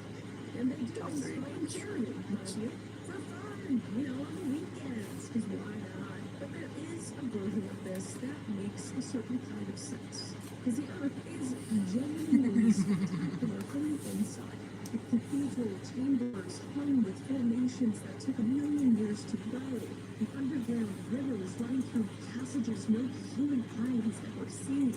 Ecosystems so isolated from the surface that the creatures living in them have spent millennia losing their eyes because there was nothing down there worth looking at anyway. Beginners and paid divers have mapped systems stretched hundreds of kilometers and discovered species entirely new to science and documented geological features that rewrite our understanding of how water moves through rock. It is real exploration in an era when real exploration has become almost impossible to find. The last genuinely unknown places on Earth are not at its edge, they are underneath it. But then there is the other version. The version where one wrong turn, one equipment failure, one unexpected What shift shall in happen rock to 3 first? a recreational activity into a situation from which no emergency service on Earth can reliably extract you. And that is terrifying. And in warning signs posted at the entrances to the world's most popular food dining sites are not shall happen to informative legal disclaimers you find on trampolines and ski slopes. They are water tanks.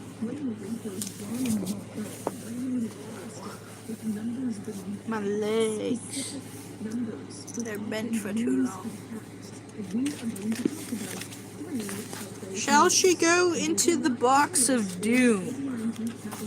Or be tortured in another way?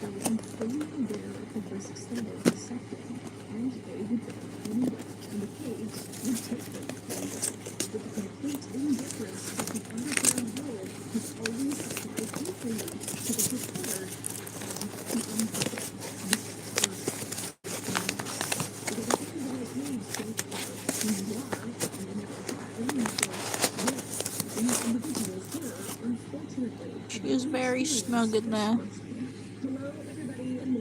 She shall meet her food. Oh, good night.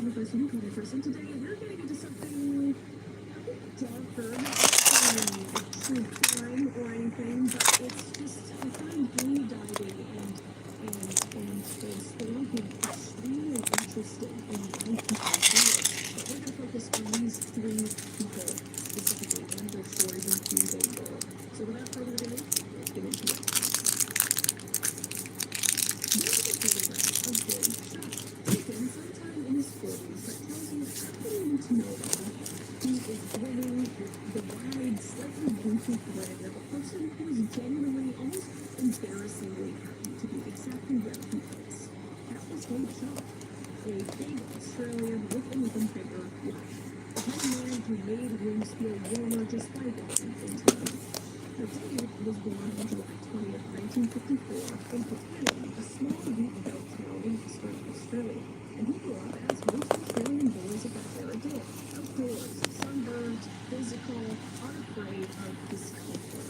He eventually became a commercial airline pilot for Kandi to flying 747 out of Hong Kong, which gives you some for the kind of person who is not only comfortable with a million who feels most alive and stays real in minds of home. His wife and settled in Hong Kong with the two children. And their marriage with football player was had actually looked good to the inside as it did on the outside. Diana described him as her best friend. She called him and he met Chuck diving into his late 30s. And almost Oh, this got stuck in it. Wow. for someone who would go on to do what he did. We gotta fix this.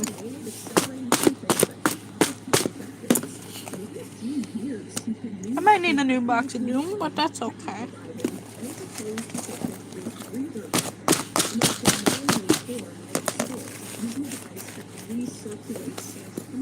You think 3 survived?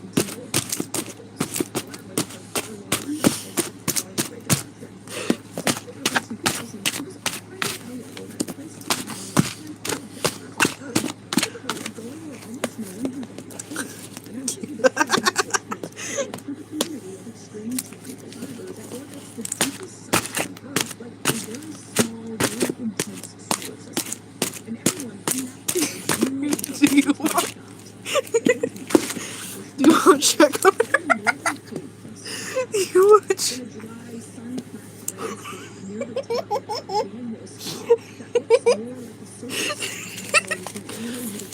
Oh my god.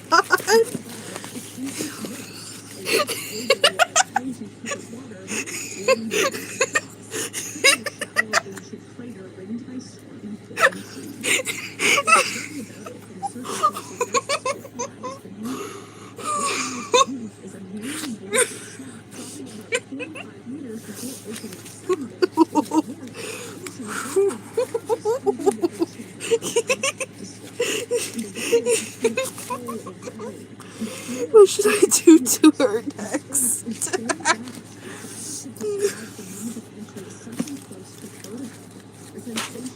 Unfortunately, the box of doom did not survive.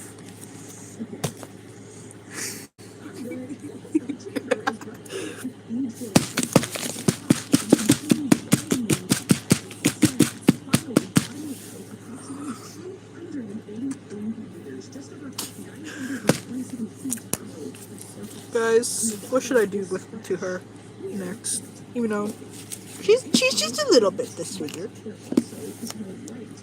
I can fix that. And there is, by the time you reach I'll fix her. I'll fix her. Don't worry. I'll fix her. I can fix her.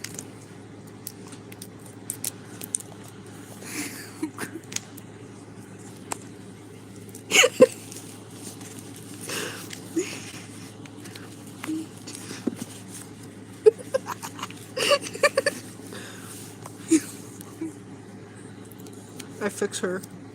Hold on. She needs a little bit more. A little bit more. Just a little bit. Hold on. I can't cut. Oh my god.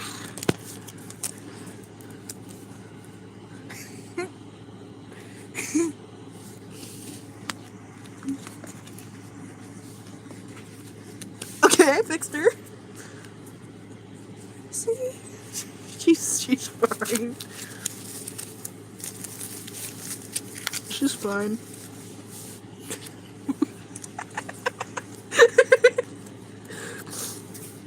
What shall happen to her now?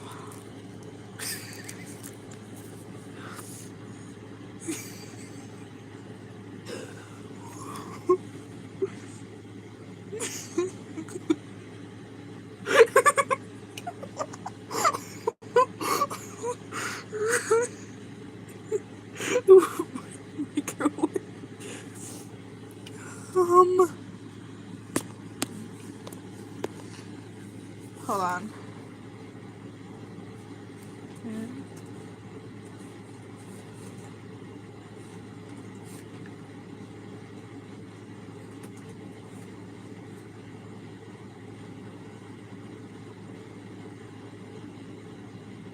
Hold on. I need to see something.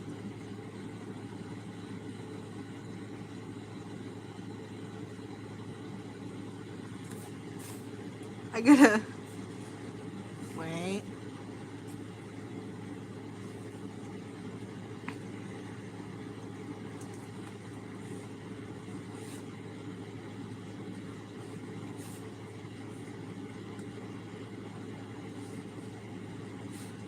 Good.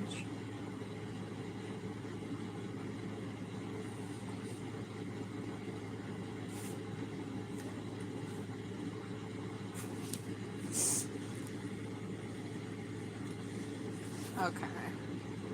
But how about let me check something. Okay.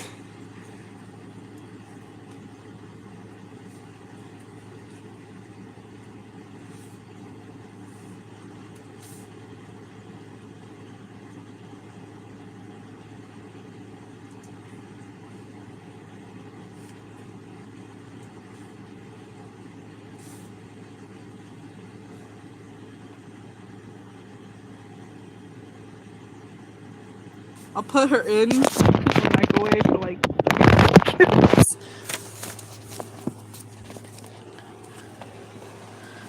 Let's go. Give her some milk.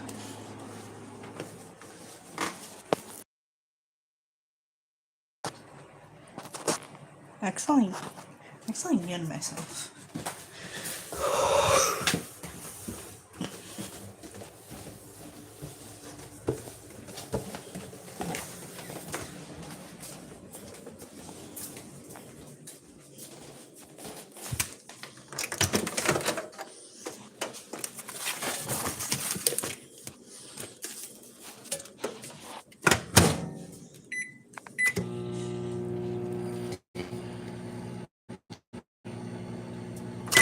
I'm taking it out just in case.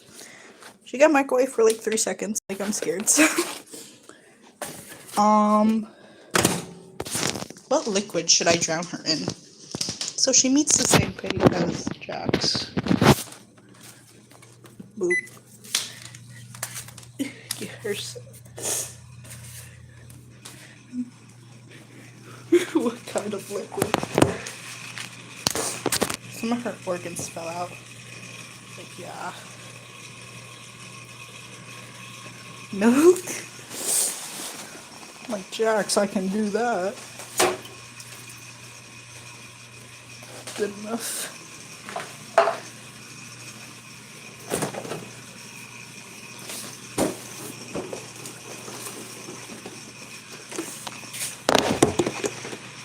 Oh, I don't have that much milk. I don't think I should brown it in milk because there's not that much milk left.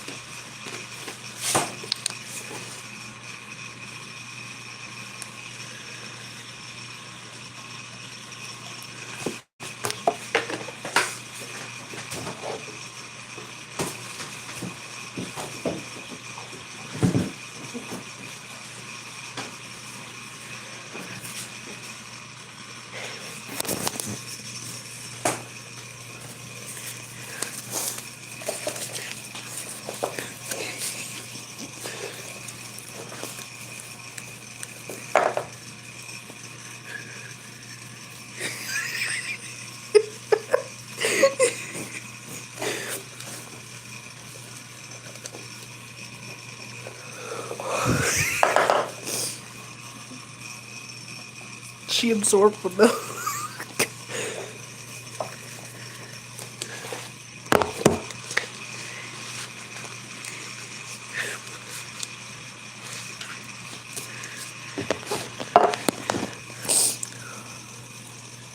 She's okay. She can survive.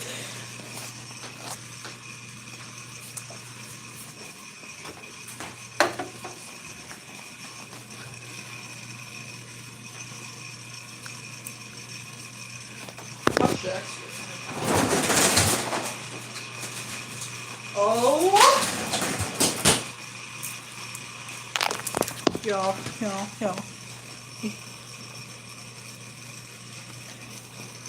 He's crunchy. He's crunchy. Jax.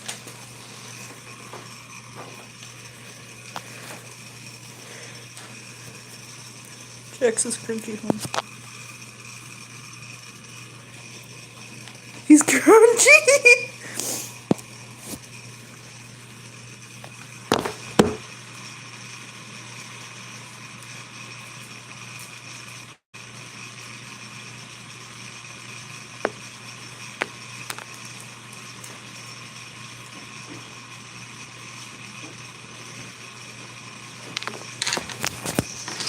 He got bendy ears now.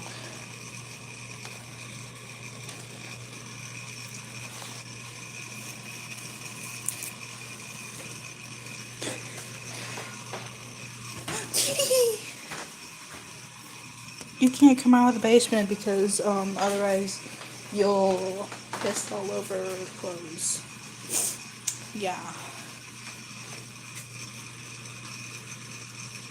Anyways, I think that's all I'm doing tonight. I think I'm done. Cause it's like really late. So like, yeah, I don't know how this went from us picking candy to torturing these guys. That's all.